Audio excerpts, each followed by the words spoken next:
Richard Dawkins आधुनिक विज्ञान और तर्कवादी विचारधारा के सबसे प्रभावशाली चिंतकों में गिने जाते हैं।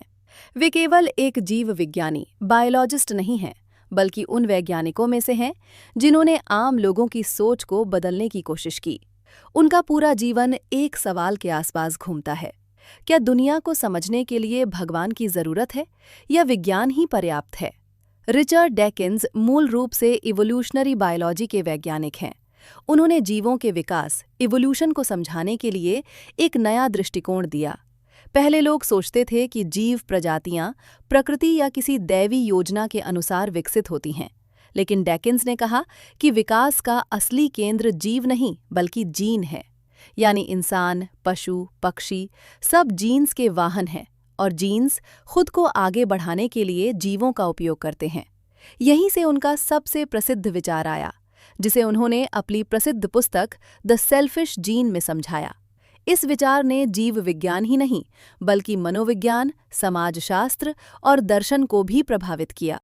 उन्होंने बताया कि प्रकृति में कोई नैतिक योजना या अंतिम उद्देश्य नहीं होता। प्राकृतिक चयन, नेचुरल सिलेक्शन, एक अंधी प्रक्रिया है जो केवल सर्वाइवल और रिप्रोडक्शन पर आधारित है। डॉकिन्स का महत्व केवल वैज्ञानिक खोजों तक सीमित नहीं है। उन्होंने विज्ञान को प्रयोगशालाओं से निकालकर समाज की बहस का हिस्सा बनाया।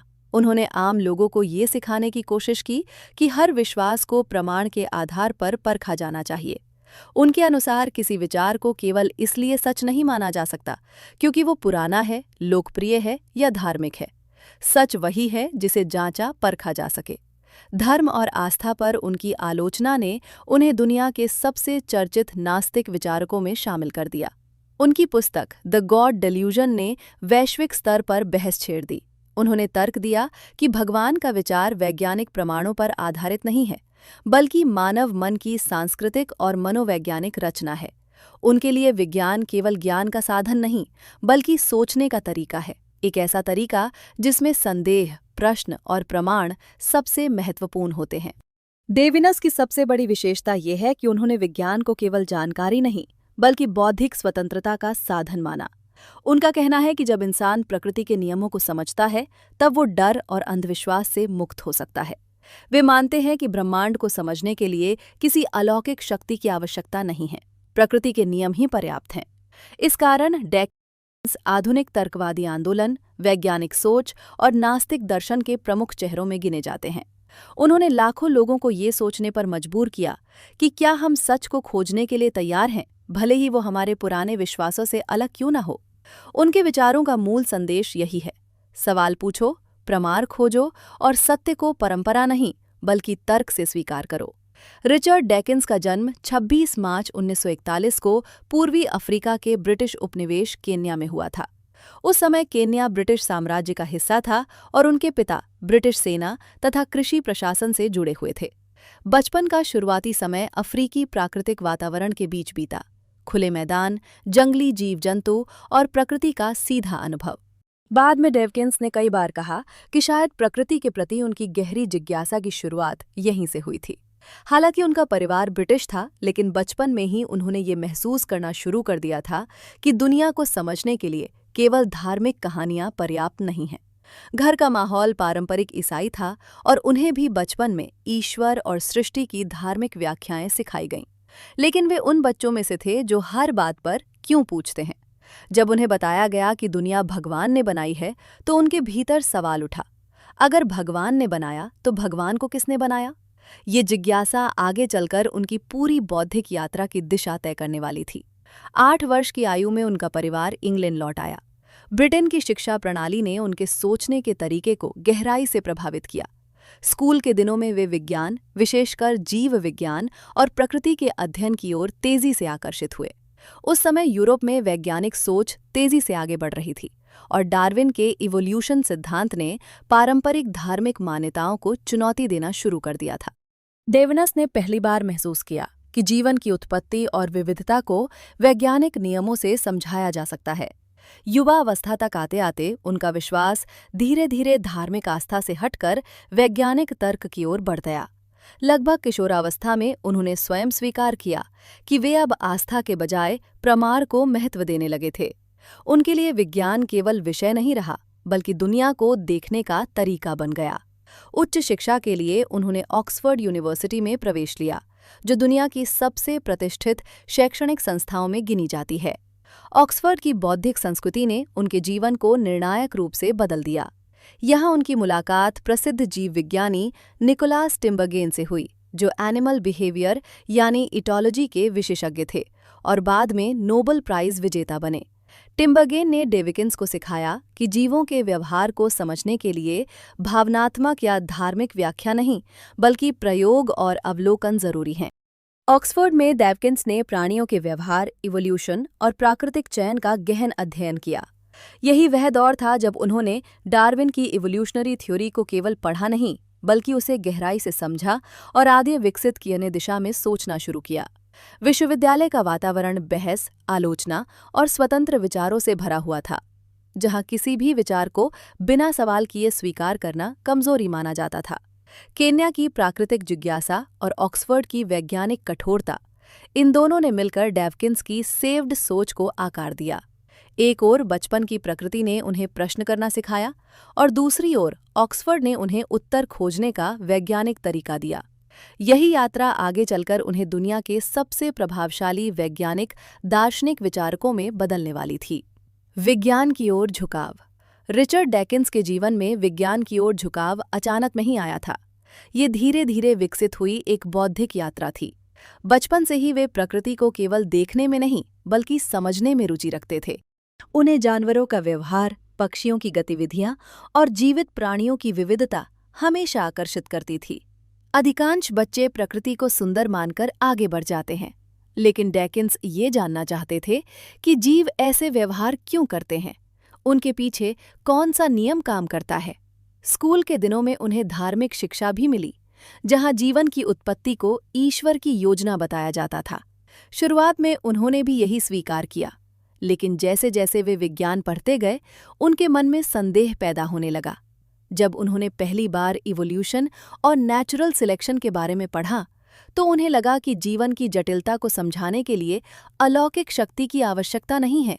प्रकृति अपने नियमों से ही अद्भुत संरचनाएं बना सकती है। ऑक्सफोर्ड यूनिवर्सिटी में प्रवेश उनके जीवन का निर्णायक मोड़ साबित हुआ। वहां उन्होंने जीव विज्ञान का अध्ययन केवल किताबों से नहीं, बल्कि प्रयोग और अवलोकन के माध्यम से किया। इसी दौरान वे प्रसिद्ध वैज्ञानिक निकोलास टिम्बरगेन के मार्गदर्शन में आए। टिम्बर्ग एनिमल बिहेवियर यानी इटोलॉजी के विशेषज्ञ थे और उन्होंने डेविकिंस को सिखाया कि किसी भी जीव के व्यवहार को समझने के लिए भावनात्मक या नैतिक अनुमान नहीं, बल्कि वैज्ञानिक प्रश्न पूछने पड़ते हैं। ये व्यवहार कैसे विकसित हुआ और इससे जीव को इवोल्यूशनरी लाभ क्या मिलता है। यही से डेविकिंस की सोच में बड़ा परिवर्तन आया। उन्होंने महसूस किया कि इवोल्यूशन केवल जीवों के शरीर का विकास नहीं है, बल्कि व्यवहार, सामाजिक संरचना और यहाँ तक कि सहयोग और संघर्ष जैसी मानवीय प्रवृत्तियां भी इवोल्यूशन से जुड़ी हो सकती हैं। वे इस सवाल से गहराई से प्रभावित हुए कि अगर प्राकृतिक चयन काम करता है, तो असली चयन किस स्तर पर होता है, पूरी प्रजाति पर, व्यक्ति पर या किसी और स्तर पर। धीरे धीरे उनका ध्यान जीन्स की भूमिका पर केंद्रित होने लगा। उन्होंने सोचना शुरू किया कि शायद इवोल्यूशन का असली खिलाड़ी जीव नहीं, बल्कि जीन है। जीव केवल वो माध्यम है जिसके जरिए जीन्स खुद को अगली पीढ़ी तक पहुंचाते हैं। यही विचार आगे चलकर उनकी वैज्ञानिक पहचान बना और उन्हें इवोल्यूशनरी बायोलॉजी के सबसे प्रभावशाली विचारकों में शामिल कर दिया। डेविकिंस के लिए इवोल्यूशनरी बायोलॉजिस्ट बनना केवल एक पेशा नहीं था, ये दुनिया को समझने का तरीका था।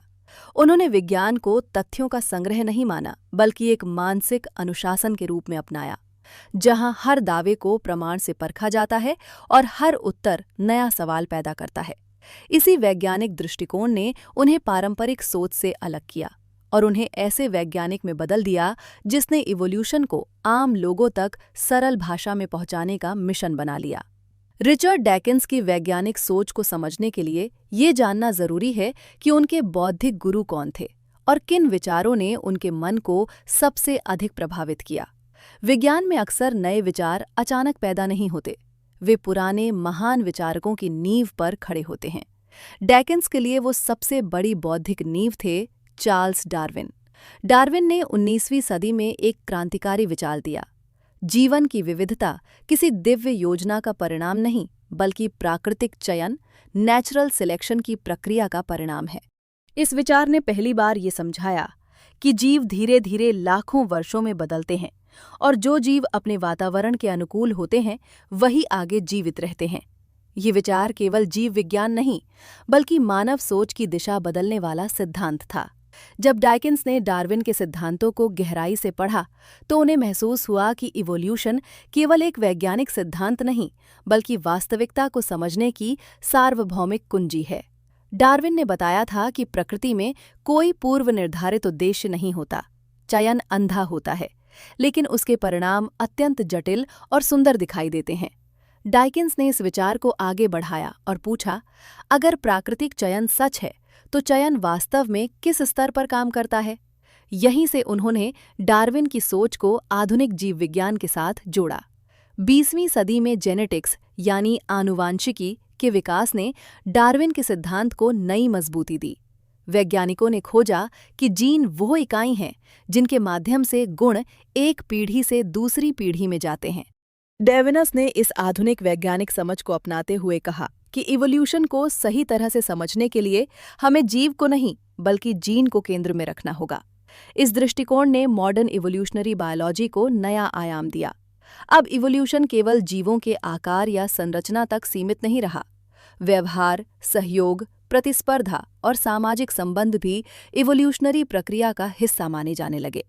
उदाहरण के लिए, माता-पिता का अपने बच्चों की रक्षा करना या समूह में सहयोग करना, ये केवल नैतिक गुण नहीं, बल्कि इवोल्यूटरी रणनीतियां भी हो सकती हैं।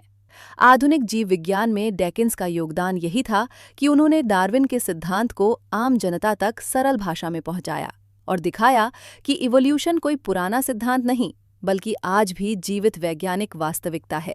उन्होंने विज्ञान को केवल विशेषज्ञों की चर्चा से निकालकर समाज की बौद्धिक बहस बना दिया। डार्विन ने मानवता को ये सिखाया कि हम प्रकृति का हिस्सा हैं, प्रकृति के केंद्र नहीं। डार्विनस ने इस विचार को और स्पष्ट करते हुए बताया कि जब इंसान अपनी उत्पत्ति को वैज्ञानिक रूप से समझता है, तब वो स्वयं को ब्रह्मांड में सही स्थान पर देख पाता है। न तो विशेष रूप से बनाया गया जीव, न ही किसी दिव्य योजना का अंतिम लक्ष्य, बल्कि इवोल्यूशन की लंबी यात्रा का एक क्षणिक लेकिन अद्भुत परिणाम। इवोल्यूशन का मूल दर्शन। जब हम इवोल्यूशन की बात करते हैं तो अक्सर लोगों के मन में ये भ्रम होता है कि ये केवल बंदर से इंसान बनने की कहानी है, लेकिन इवोल्यूशन उससे कहीं अधिक गहरा और व्यापक वैज्ञानिक सिद्धांत है। इवोल्यूशन का अर्थ है जीवित प्रजातियों में समय के साथ धीरे धीरे होने वाला परिवर्तन। ये परिवर्तन अचानक नहीं होता, बल्कि लाखों करोड़ों वर्षों में छोटी छोटी भिन्नताओं के जमा होने से होता है। इस विचार को वैज्ञानिक रूप से समझाने का श्रेय चार्ल्स डार्विन को जाता है। उन्होंने ये समझाया कि प्रकृति में सभी जीव एक जैसे पैदा नहीं होते। हर पीढ़ी में कुछ छोटे अंतर मौजूद होते हैं। किसी की गति अधिक होती है, किसी की दृष्टि तेज होती है, किसी की शरीर संरचना वातावरण के अनुसार बेहतर होती है। यही छोटे अंतर इवोल्यूशन की शुरुआत बनते हैं।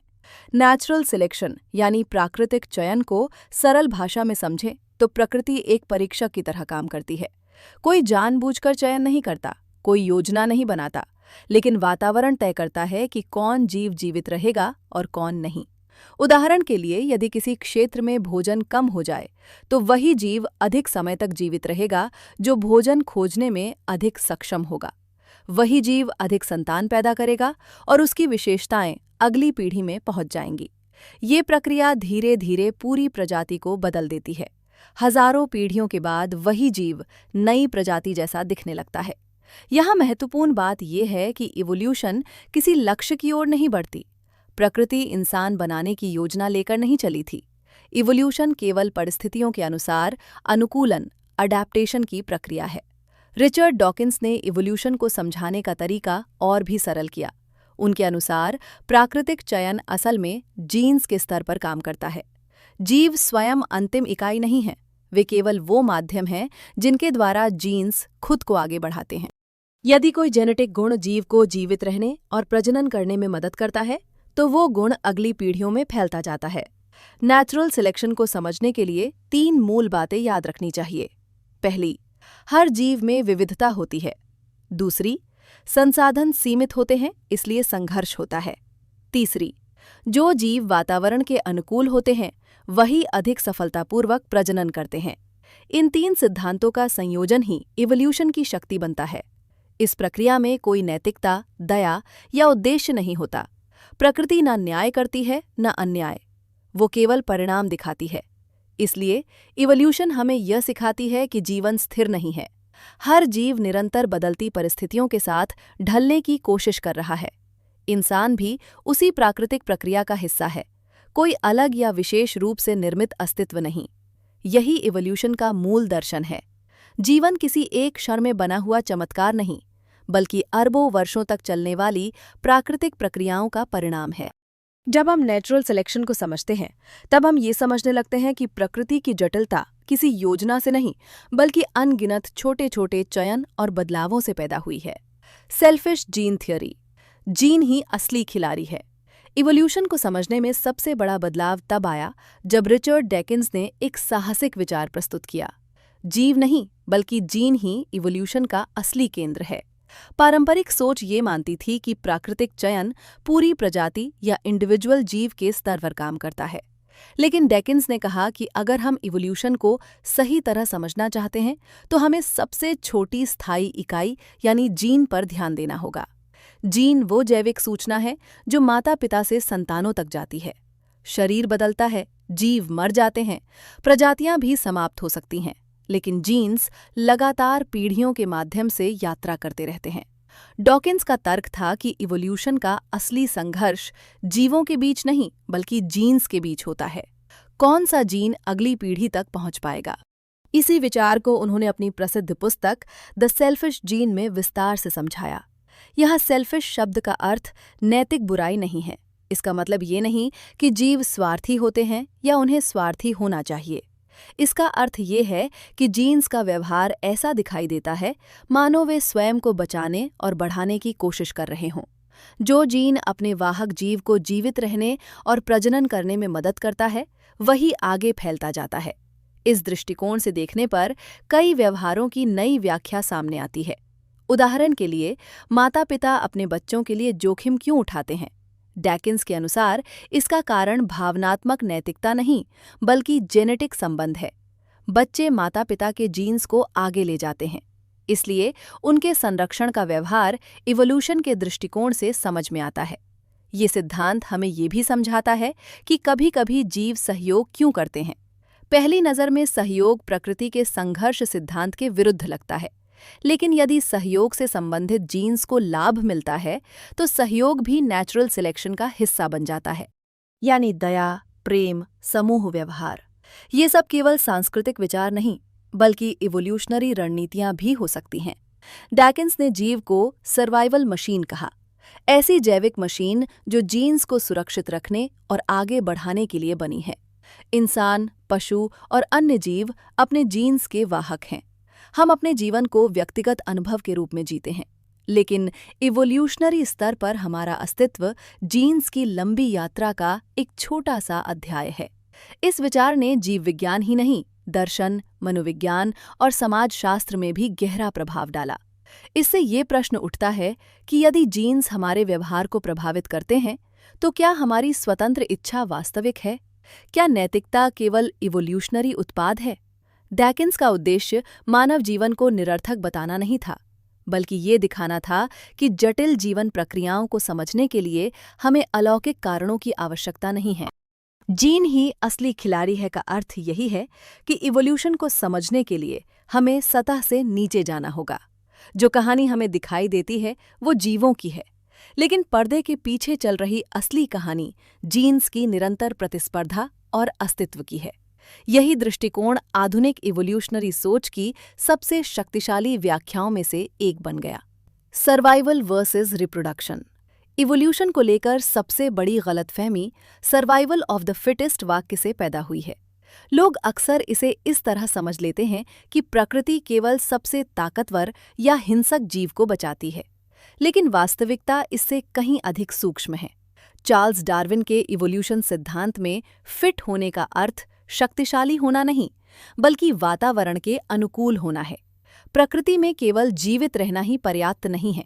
यदि कोई जीव लंबे समय तक जीवित रहता है लेकिन अपनी संतति नहीं छोड़ता, तो इवोल्यूशन के दृष्टिकोण से उसका अस्तित्व समाप्त माना जाएगा।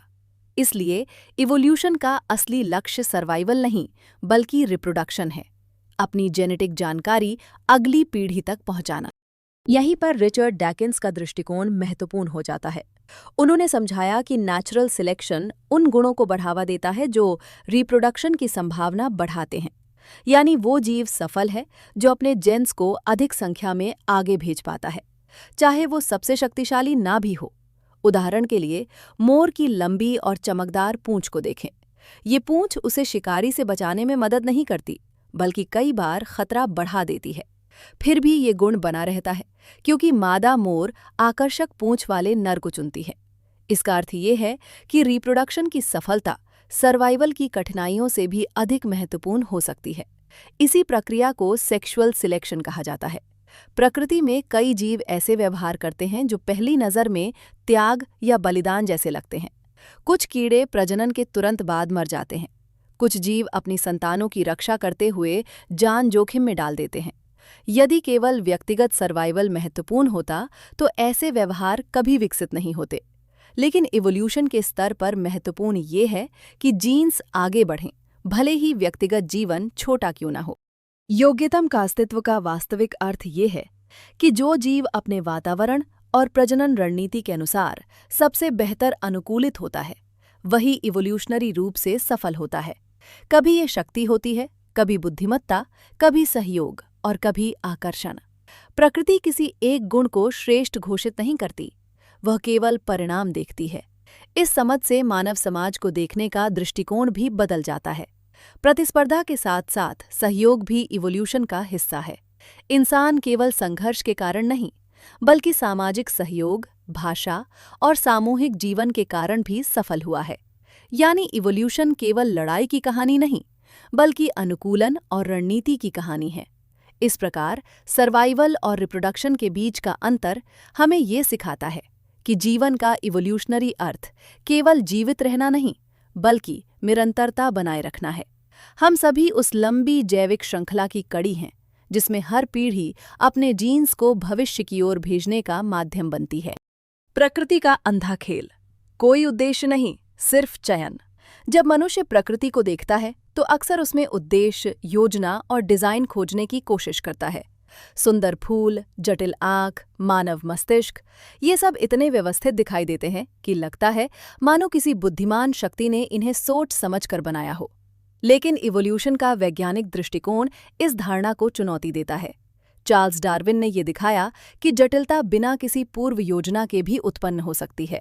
नेचुरल सिलेक्शन किसी इंजीनियर या कलाकार की तरह काम नहीं करता। उसके पास भविष्य की योजना नहीं होती, ना ही कोई अंतिम लक्ष्य। वो केवल वर्तमान परिस्थितियों में काम करता है। यदि किसी जीव में छोटा सा परिवर्तन उसे वातावरण में थोड़ा लाभ देता है, तो वो परिवर्तन अगली पीढ़ियों में फैल जाता है। लाखों वर्षों तक ऐसे छोटे छोटे चयन जमा होते रहते हैं और अंत में परिणाम इतना जटिल दिखाई देता है कि वो डिजाइन जैसा लगता है। रिचर्ड डैकिंस ने इसी प्रक्रिया को ब्लाइंड वॉचमेकर की अवधारणा से समझाया। उनका कहना था कि प्रकृति घड़ीसाज की तरह जटिल संरचनाएं तो बनाती है, लेकिन वो घड़ीसाज अंधा है। उसे ये पता नहीं कि वो क्या बना रहा है, कोई चेतन योजना नहीं, केवल निरंतर चयन। प्रकृति का ये अंधा खेल समझने के लिए ये जानना जरूरी है कि एवोल्यूशन परफेक्शन नहीं बनाती, वो केवल काम चलाऊ समाधान बनाती है। उदाहरण के लिए मानव शरीर में कई ऐसी संरचनाएं हैं जो पूरी तरह आदर्श नहीं हैं। रीढ़ की समस्याएं, आंख की सीमाएं या बीमारियों की प्रवृत्ति। यदि कोई सर्वशक्तिमान डिजाइनर होता तो शायद ये कमियां नहीं होती। लेकिन एवोल्यूशन में सुधार हमेशा पिछले ढांचे पर आधारित होता है। वो शून्य से नई रचना नहीं करता। इस प्रक्रिया में कोई नैतिकता भी नहीं होती।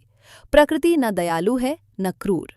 शेर का हिरण का शिकार करना या किसी प्रजाति का विलुप्त हो जाना, ये घटनाएं किसी न्याय या अन्याय का परिणाम नहीं, बल्कि चयन की प्रक्रिया है। प्रकृति केवल ये तय करती है कि कौन सा रूप परिस्थितियों में टिक पाता है। ये विचार मानव अहंकार को चुनौती देता है, क्योंकि ये बताता है कि ब्रह्मांड का केंद्र मनुष्य नहीं है। हम किसी विशेष उद्देश्य से बनाए गए अंतिम जीव नहीं, बल्कि अरबों वर्षों की इवॉल्वेशन घटनाओं का एक परिणाम है। हमारा अस्तित्व भी उसी अंधी प्रक्रिया का हिस्सा है जिसने बैक्टीरिया, पेड़, मछली और पक्षियों को जन्म दिया। लेकिन इस दृष्टिकोण का अर्थ निराशा नहीं है। डैकिन्स का तर्क था कि जब हम समझते हैं कि प्रकृति बिना उद्देश्य के काम करती है, तब हम अपने जीवन का उद्देश्य स्वयं बना सकते हैं। अर्थ हमें बाहर से नहीं मिलता, हम उसे अपने ज्ञान, करुणा और चेतना से निर्मित करते हैं। प्रकृति का अंधा खेल यही सिखाता है। ब्रह्मांड किसी योजना के अनुसार नहीं चल रहा, फिर भी उसके नियम इतने शक्तिशाली हैं कि उनसे जीवन, चेतना और बुद्धि जैसी अद्भुत चीजें जन्म ले सकती हैं। चयन ही कहानी है, और उसी चयन की लंबी यात्रा में हम भी एक क्षणिक लेकिन सचेत अध्याय हैं। सेल्फिश जीन की गहराई। इवोल्यूशन को समझने के लिए लंबे समय तक वैज्ञानिक जीव या प्रजाति को मुख्य इकाई मानते रहे। ऐसा लगता था कि प्रकृति पूरी प्रजातियों को बेहतर बनाने की दिशा में काम करती है, या फिर इंडिविजुअल जीव ही चयन की इकाई है। लेकिन आधुनिक इवोल्यूशनरी सोच में एक बड़ा परिवर्तन तब आया जब रिचर्ड डैकिन्स ने जीन सेंटर्ड व्यू को स्पष्ट रूप से सामने रखा। इस दृष्टिकोण के अनुसार इवोल्यूशन का असली स्तर वो नहीं है जो हमें दिखाई देता है। हम जीवों को जन्म लेते, संघर्ष करते और मरते हुए देखते हैं, लेकिन इवोल्यूशन की वास्तविक निरंतरता जीन्स में होती है। शरीर अस्थायी है, लेकिन जीन पीढ़ियों के पार यात्रा करता रहता है। इसलिए इवोल्यूशनरी सफलता का सही माप ये नहीं कि कौन सा जीव सबसे लंबे समय तक जीवित रहा, बल्कि ये है कि कौन सा जीन सबसे अधिक समय तक बना रहा और फैलता गया। जीन सेंटर्ड व्यू कहता है कि जीव वास्तव में व्हीकल्स या माध्यम है। जीन्स अपने अस्तित्व को बनाए रखने के लिए ऐसे शरीर बनाते हैं जो वातावरण में जीवित रह सकें और प्रजनन कर सकें। यदि कोई जीन ऐसा गुण पैदा करता है जिससे जीव भोजन ढूंढने, साथी आकर्षित करने या खतरे से बचने में सफल होता है, तो वो जीन अगली पीढ़ियों में अधिक फैल जाएगा। ये विचार पहली नज़र में कठोर लग सकता है, क्योंकि इससे ऐसा प्रतीत होता है कि जीवों का कोई स्वतंत्र महत्व नहीं है। लेकिन डैकिन्स का उद्देश्य जीवन को छोटा करना नहीं था। वे केवल ये दिखाना चाहते थे कि प्राकृतिक चयन किस स्तर पर सबसे प्रभावी ढंग से समझा जा सकता है। इवोल्यूशन किसी समूह की भलाई के लिए नहीं चलती, बल्कि उन जीन्स को बढ़ावा देती है जो स्वयं को सफलतापूर्वक कॉपी करा लेते हैं। इस दृष्टिकोण से कई रहस्य स्पष्ट होने लगते हैं। उदाहरण के लिए, भाई बहन या रिश्तेदारों के बीच सहयोग क्यों पाया जाता है? जीन सेंटर्ड व्यू बताता है कि करीबी रिश्तेदारों में समान जीन्स होते हैं। यदि कोई जीव अपने रिश्तेदार की मदद करता है, तो अप्रत्यक्ष रूप से उसके साझा जीन्स को ही लाभ मिलता है। इसे किन सिलेक्शन की अवधारणा से समझा जाता है। इसी सोच से ये भी समझ आता है कि प्रकृति में सहयोग और प्रतिस्पर्धा दोनों साथ साथ क्यों मौजूद हैं। जहाँ जीन्स के हित मिलते हैं, वहाँ सहयोग दिखाई देता है, और जहाँ हित टकराते हैं, वहाँ संघर्ष उत्पन्न होता है। यानी नैतिकता या सामाजिक व्यवहार केवल सांस्कृतिक नियम नहीं, बल्कि इवोल्यूशनरी प्रक्रियाओं से भी जुड़े हो सकते हैं। जीन सेंटर्ड व्यू हमें ये सोचने पर मजबूर करता है कि मैं कौन हूँ। यदि शरीर लगातार बदल रहा है और जीवन सीमित है, तो हमारी जैविक पहचान उस जेनेटिक सूचना से जुड़ी है जो अरबों वर्षों से चलती आ रही है। हम अपने पूर्वजों की अनगिनत पीढ़ियों की जीवित श्रृंखला का वर्तमान रूप हैं। इस दृष्टिकोण की सबसे गहरी बात यह है कि इवोल्यूशन किसी महान योजना का परिणाम नहीं, बल्कि सूचनाओं की निरंतर प्रतिकृति, रेप्लिकेशन की कहानी है। जीन्स टिके रहते हैं क्योंकि वे स्वयं को कॉपी करने में सफल होते हैं। जीवन, व्यवहार और यहाँ तक कि मानव समाज भी उसी दीर्घ इवोल्यूशनरी प्रक्रिया की अभिव्यक्ति बन जाते हैं, जिसमें जीन्स पर्दे के पीछे काम करने वाले अदृश्य लेकिन निर्णायक खिलाड़ी हैं। ऑल्ट्रुइज्म का भ्रम। प्रकृति में कई ऐसे व्यवहार दिखाई देते हैं जो पहली नज़र में पूरी तरह निस्वार्थ लगते हैं। माता पिता अपने बच्चों के लिए जान जोखिम में डालते हैं, सैनिक साथियों के लिए बलिदान देते हैं, और कई जानवर अपने समूह की रक्षा करते हुए स्वयं मर जाते हैं। लंबे समय तक वैज्ञानिकों के सामने ये बड़ा प्रश्न था, यदि इवोल्यूशन केवल सर्वाइवल और कंपटीशन पर आधारित है, तो ऑल्ट्रुइज्म यानी परोपकार कैसे विकसित हुआ? रिचर्ड डैकिन्स ने इस समस्या को जीन सेंटर्ड दृष्टिकोण से समझाया। उनके अनुसार अल्ट्रुइज्म वास्तव में भ्रम, इल्यूजन हो सकता है। व्यवहार ऊपर से निस्वार्थ दिखता है, लेकिन इवोल्यूशनरी स्तर पर उसके पीछे जेनेटिक लाभ छिपा होता है। जब कोई जीव अपने बच्चों की रक्षा करता है तो वो केवल भावनात्मक कार्य नहीं कर रहा होता। बच्चे उसके जीन्स को आगे ले जाने वाले वाहक होते हैं। इसलिए संतानों की सुरक्षा करना जीन्स के अस्तित्व की सुरक्षा है। इसी कारण माता पिता का प्रेम इवोल्यूशन में इतना शक्तिशाली व्यवहार बन गया। इसी विचार को किन सिलेक्शन के रूप में समझा जाता है। करीबी रिश्तेदारों में समान जीन्स होते हैं। यदि कोई जीव अपने भाई, बहन या रिश्तेदार की मदद करता है तो अप्रत्यक्ष रूप से उसके अपने जीन्स को ही लाभ मिलता है। यानी व्यक्तिगत नुकसान भी जेनेटिक स्तर पर लाभदायक हो सकता है। प्रकृति में एक और रोचक उदाहरण रेसिप्रोसिटी यानी पारस्परिक सहयोग है। कुछ जीव तुरंत लाभ नहीं पाते, लेकिन भविष्य में सहयोग की उम्मीद रखते हैं। जैसे कुछ जानवर एक दूसरे के शरीर से परजीवी हटाते हैं या खतरे की चेतावनी देते हैं। यदि समूह में सहयोग बढ़ता है तो सभी सदस्यों के जीवित रहने की संभावना बढ़ती है और अंततः जीन्स अधिक सफलतापूर्वक आगे बढ़ते हैं। डॉकिंस का उद्देश्य ये कहना नहीं था कि मानव नैतिकता झूठी है। वे ये दिखाना चाहते थे कि नैतिक भावनाओं की जड़ें भी इवोल्यूशनरी इतिहास में हो सकती हैं। हम दया, करुणा और सहयोग को उच्च नैतिक मूल्य मानते हैं, लेकिन उनका विकास प्राकृतिक चयन की प्रक्रियाओं से भी जुड़ा हुआ है। यहाँ एक महत्वपूर्ण अंतर समझना जरूरी है। जीन्स सेल्फिश हो सकते हैं, लेकिन जीव हमेशा सेल्फिश नहीं होते। वास्तव में एवोल्यूशन ने ऐसे मस्तिष्क विकसित किए हैं जो सहानुभूति महसूस कर सकते हैं, दूसरों की मदद कर सकते हैं और सामाजिक नियम बना सकते हैं। यानी प्रकृति ने हमें केवल प्रतिस्पर्धा नहीं बल्कि सहयोग की क्षमता भी दी है। अल्ट्रुइज्म का भ्रम हमें ये सिखाता है कि प्रकृति की कहानी सरल नहीं है। ऊपर से जो व्यवहार निस्वार्थ दिखाई देता है वो गहरे स्तर पर इवोल्यूशनरी रणनीति हो सकता है। लेकिन यही समझ मानव स्वतंत्रता का रास्ता भी खोलती है, क्योंकि यदि हम जानते हैं कि हमारी प्रवृत्तियां कहाँ से आई हैं तो हम उन्हें समझकर सचेत नैतिक निर्णय ले सकते हैं। यानी एवोल्यूशन ने हमें सेल्फिश जीन्स दिए, लेकिन उसी एवोल्यूशन ने हमें ये क्षमता भी दी कि हम केवल जेनेटिक स्वार्थ तक सीमित ना रहें, बल्कि सचेत होकर करुणा और नैतिकता का निर्माण करें। फैमिली, सोसाइटी और जेन्स। जब हम परिवार, समाज और रिश्तों को देखते हैं तो उन्हें अक्सर केवल सांस्कृतिक या भावनात्मक व्यवस्था मानते हैं। लेकिन इवोल्यूशनरी दृष्टिकोण से देखें तो ये संरचनाएं बहुत गहराई से जैविक इतिहास से जुड़ी हुई हैं। रिचर्ड डॉकिंस ने ये समझाने की कोशिश की कि फैमिली और सोसाइटी केवल सामाजिक आविष्कार नहीं हैं, वे जीन्स की दीर्घकालीन रणनीतियों का परिणाम भी हो सकते हैं। परिवार की शुरुआत जैविक स्तर पर रिप्रोडक्शन से होती है। माता पिता और संतानों के बीच संबंध इसलिए मजबूत होते हैं क्योंकि वे जेनेटिक रूप से जुड़े होते हैं। माता पिता अपने बच्चों में निवेश करते हैं, समय, ऊर्जा और सुरक्षा देते हैं, क्योंकि बच्चे उनके जीन्स को आगे बढ़ाते हैं। ये व्यवहार केवल भावनात्मक नहीं बल्कि इवोल्यूशनरी रूप से लाभकारी है। जिन प्रजातियों में पेरेंटल केयर विकसित हुआ वहां संतानों के जीवित रहने की संभावना बढ़ी और संबंधित जीन्स अधिक सफल हुए। भाई बहन और रिश्तेदारों के बीच सहयोग भी इसी सिद्धांत से समझा जा सकता है। रिश्तेदारों में समान जीन्स का हिस्सा अधिक होता है, इसलिए उनके बीच सहयोग इवोल्यूशनरी रूप से टिकाऊ बनता है। इसी कारण कई सामाजिक प्रजातियों में समूह आधारित जीवन विकसित हुआ। समूह में रहना सुरक्षा, भोजन और प्रजनन की संभावनाएं बढ़ाता है। समाज को भी जीन सेंटर्ड दृष्टिकोण से देखा जा सकता है। मानव समाज केवल प्रतिस्पर्धा पर नहीं बना। सहयोग, भाषा, विश्वास और साझा नियमों ने मानव को अन्य प्रजातियों से अलग बनाया। यदि मनुष्य पूरी तरह अकेला जीव होता तो शायद वो पृथ्वी की सबसे सफल प्रजाति ना बन पाता। सामाजिक जीवन ने कलेक्टिव सर्वाइवल को संभव बनाया। डॉकिंस का महत्वपूर्ण विचार ये था कि जीन्स सीधे समाज नहीं बनाते, बल्कि ऐसे मस्तिष्क विकसित करते हैं जो सामाजिक व्यवहार कर सकें।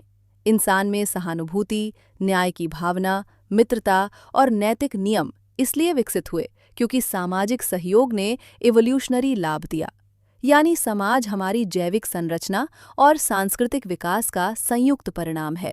लेकिन यहाँ एक गहरी बात सामने आती है। यदि जीन्स हमारे व्यवहार को प्रभावित करते हैं तो क्या समाज पूरी तरह जेनेटिक प्रोग्रामिंग का परिणाम है? डॉकिंस का उत्तर था नहीं। मनुष्य विशेष है क्योंकि वो अपने बायोलॉजिकल इम्पल्स को समझ सकता है और उनसे ऊपर उठ सकता है। हम केवल जीन्स के गुलाम नहीं हैं, हम उनके प्रभाव को पहचान कर सचेत सामाजिक व्यवस्था बना सकते हैं। परिवार और समाज की कहानी इसलिए रोचक है क्योंकि इसमें बायोलॉजी और कल्चर दोनों शामिल है। जीन्स ने हमें सामाजिक बनने की क्षमता दी, लेकिन मानव चेतना ने उस क्षमता को कानून, नैतिकता, शिक्षा और सभ्यता में बदल दिया। इस प्रकार फैमिली, सोसाइटी और जीन्स के बीच संबंध हमें ये समझाते हैं कि मानव जीवन केवल व्यक्तिगत अस्तित्व नहीं, बल्कि संबंधों की जटिल प्रणाली है। एक ऐसी प्रणाली जिसकी जड़ें इवोल्यूशन में हैं, लेकिन जिसका भविष्य हमारी समझ और निर्णयों पर निर्भर करता है। मीम्स क्या हैं? जब रिचर्ड डॉकिंस ने इवोल्यूशन को जीन के स्तर पर समझाया, तब उन्होंने एक और साहसिक प्रश्न उठाया। क्या इवोल्यूशन केवल जैविक दुनिया तक सीमित है या विचार भी इवॉल्व होते हैं? इसी प्रश्न से मीम की अवधारणा जन्मी। डॉकिंस ने कहा कि जैसे जीन्स जैविक सूचना को एक शरीर से दूसरे शरीर तक पहुंचाते हैं, वैसे ही विचार, विश्वास, परंपराएं, गीत, भाषा, फैशन और धार्मिक धारणाएं भी एक दिमाग से दूसरे दिमाग तक फैलती हैं। उन्होंने इन सांस्कृतिक इकाइयों को मीम्स नाम दिया। मीम शब्द ग्रीक शब्द मीमे से लिया गया है, जिसका अर्थ है अनुकरण द्वारा फैलने वाली चीज। मीम्स को समझने का सबसे सरल तरीका है, विचार भी जीवित सूचना की तरह व्यवहार करते हैं। यदि कोई विचार आकर्षक, याद रखने में आसान या भावनात्मक रूप से शक्तिशाली है, तो लोग उसे दूसरों तक फैलाते हैं। वो विचार समाज में तेजी से फैल जाता है, ठीक वैसे ही जैसे सफल जीन पॉपुलेशन में फैलता है। उदाहरण के लिए, कोई लोकप्रिय नारा, धार्मिक मंत्र, सामाजिक परंपरा या इंटरनेट का वायरल मजाक, ये सभी मीम्स हो सकते हैं। जो मीम लोगों का ध्यान खींचता है, वो टिकता है। जो प्रभावशाली नहीं होता, वो धीरे धीरे गायब हो जाता है। यानी संस्कृति भी एक प्रकार की नेचुरल सिलेक्शन से गुजरती है। मीम्स का इवोल्यूशन 3 प्रक्रियाओं से होता है। पहली, रेप्लिकेशन, विचार का बार बार कॉपी होना। दूसरी, वेरिएशन, हर बार कॉपी होने पर थोड़ा बदलाव आना। तीसरी, सिलेक्शन, समाज तय करता है कि कौन सा विचार टिकेगा और कौन सा समाप्त हो जाएगा। यही प्रक्रिया बायोलॉजिकल इवोल्यूशन जैसी दिखाई देती है। इस विचार का सबसे गहरा प्रभाव ये था कि मानव संस्कृति को भी वैज्ञानिक दृष्टि से समझा जा सकता है। धर्म, राजनीति, नैतिकता, कला, इन सभी को केवल दिव्य प्रेरणा या अचानक उत्पन्न सत्य मानने के बजाय सांस्कृतिक इवोल्यूशन के रूप में देखा जा सकता है। कुछ विचार इसलिए टिके रहते हैं क्योंकि वे मानव मस्तिष्क की मनोवैज्ञानिक संरचना के अनुकूल होते हैं। डेवनस ने यह भी संकेत दिया कि कुछ मीम्स अत्यंत शक्तिशाली होते हैं क्योंकि वे स्वयं को बचाने की रणनीति विकसित कर लेते हैं। उदाहरण के लिए, कोई विचार यदि लोगों से कहे कि इस पर सवाल मत करो, तो वो आलोचना से बच जाता है और लंबे समय तक जीवित रह सकता है। इस तरह मीम्स भी सर्वाइवल स्ट्रैटेजीज विकसित करते प्रतीत होते हैं।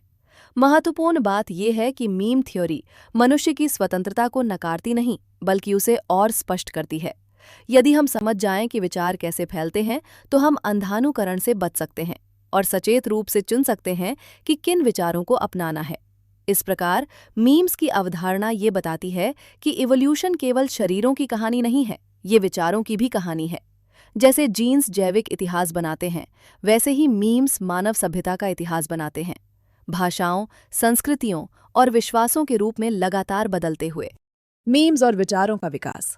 जब रिचर्ड डॉकिंस ने मीम की अवधारणा प्रस्तुत की, तब उनका उद्देश्य केवल इंटरनेट मजाक समझाना नहीं था, बल्कि ये दिखाना था कि मानव समाज में विचार भी जीवों की तरह जन्म लेते हैं, फैलते हैं और प्रतिस्पर्धा करते हैं। जैसे जीन्स जैविक दुनिया में रेप्लिकेशन करते हैं, वैसे ही मीम्स मानसिक और सांस्कृतिक दुनिया में फैलते हैं। मानव मस्तिष्क को यदि एक माध्यम माने, तो विचार उसके भीतर रहने वाली सूचनाएं हैं। कोई विचार तभी टिकता है जब वो लोगों के दिमाग में प्रवेश करे और वहां से दूसरे लोगों तक पहुंचे। यही मीम थ्योरी का मूल है।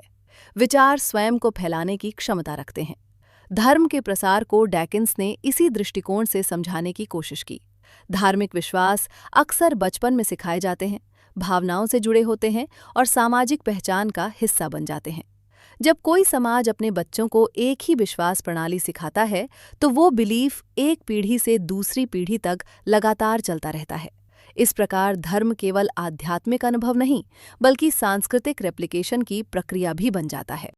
कुछ मीम्स इसलिए अत्यंत सफल होते हैं क्योंकि वे मानव मनोविज्ञान के अनुरूप होते हैं। उदाहरण के लिए, ऐसे विचार जो सुरक्षा, आशा, डर या सामूहिक पहचान से जुड़े हों, वे तेजी से फैलते हैं।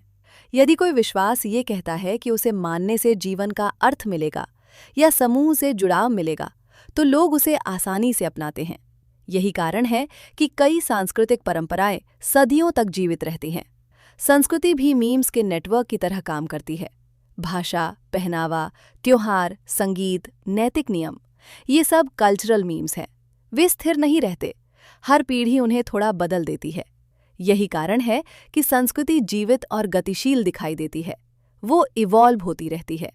डैकिन्स ने यह भी बताया कि कुछ मीम्स स्वयं को बचाने के लिए रक्षा तंत्र विकसित कर लेते हैं। उदाहरण के लिए, यदि कोई विचार लोगों को सिखाता है कि उस पर प्रश्न करना गलत है, तो वो आलोचना से सुरक्षित हो जाता है और लंबे समय तक बना रहता है।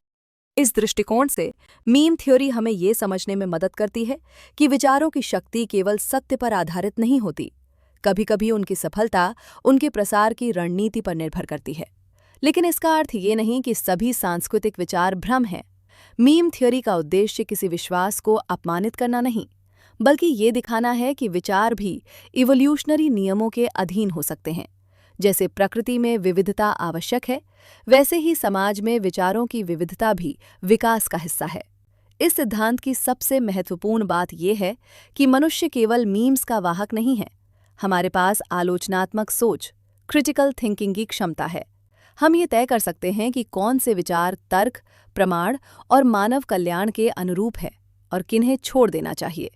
इस प्रकार मीम थियरी धर्म और संस्कृति को एक नई दृष्टि देती है। वे स्थायी सत्य के रूप में नहीं, बल्कि इवॉल्विंग सिस्टम्स के रूप में दिखाई देते हैं, जो मानव मस्तिष्कों के बीच निरंतर यात्रा करते हुए समाज का स्वरूप बनाते और बदलते रहते हैं। क्या धर्म एक वायरस है? जब रिचर्ड डॉकिन्स ने रिलीजन को मीम के रूप में देखने का प्रस्ताव रखा, तो ये उनका सबसे विवादास्पद लेकिन प्रभावशाली विचार बना।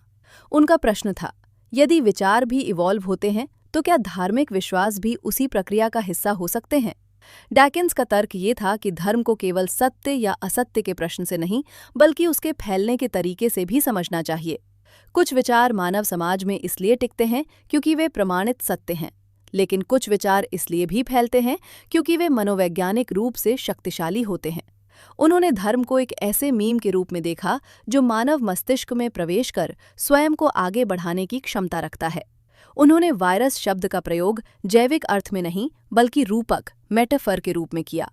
जैसे जैविक वायरस शरीर की कोशिकाओं का उपयोग करके खुद को कॉपी करता है, वैसे ही कुछ विचार मानव दिमाग और सामाजिक संरचनाओं का उपयोग करके फैलते हैं।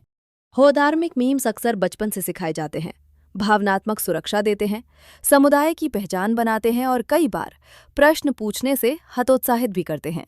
इस कारण वे पीढ़ियों तक टिके रह सकते हैं। डेविनस का कहना था कि यदि कोई विचार अपने अनुयायियों को ये सिखाता है कि उस पर संदेह करना गलत है या खतरनाक है, तो वो मीम अपने अस्तित्व की रक्षा कर रहा होता है। इस दृष्टिकोण से धर्म का प्रसार केवल आध्यात्मिक अनुभव का परिणाम नहीं, बल्कि सांस्कृतिक रेप्लिकेशन की प्रक्रिया भी हो सकता है। लेकिन उनका उद्देश्य केवल आलोचना करना नहीं था। वे ये समझाना चाहते थे कि मानव मस्तिष्क विशेष रूप से विश्वास बनाने के लिए विकसित हुआ है। प्रारंभिक मानव समाजों में अथॉरिटी पर विश्वास करना सर्वाइवल के लिए लाभकारी था। बच्चों के लिए माता-पिता या बुजुर्गों की बात मानना सुरक्षित रणनीति थी। वही प्रवृत्ति बाद में धार्मिक विश्वासों को स्वीकार करने में सहायक बनी। यहाँ एक महत्वपूर्ण संतुलन समझना जरूरी है। डैकिन्स धर्म को मीम के रूप में विश्लेषित करते हैं, लेकिन इसका अर्थ ये नहीं कि धर्म का हर सामाजिक प्रभाव नकारात्मक है। इतिहास में धर्म ने समुदाय, कला, नैतिक व्यवस्था और सांस्कृतिक पहचान भी दी है। उनका मुख्य आग्रह ये था कि किसी भी विचार को केवल परंपरा के आधार पर स्वीकार न किया जाए, उसे तर्क और प्रमाण की कसौटी पर परखा जाना चाहिए।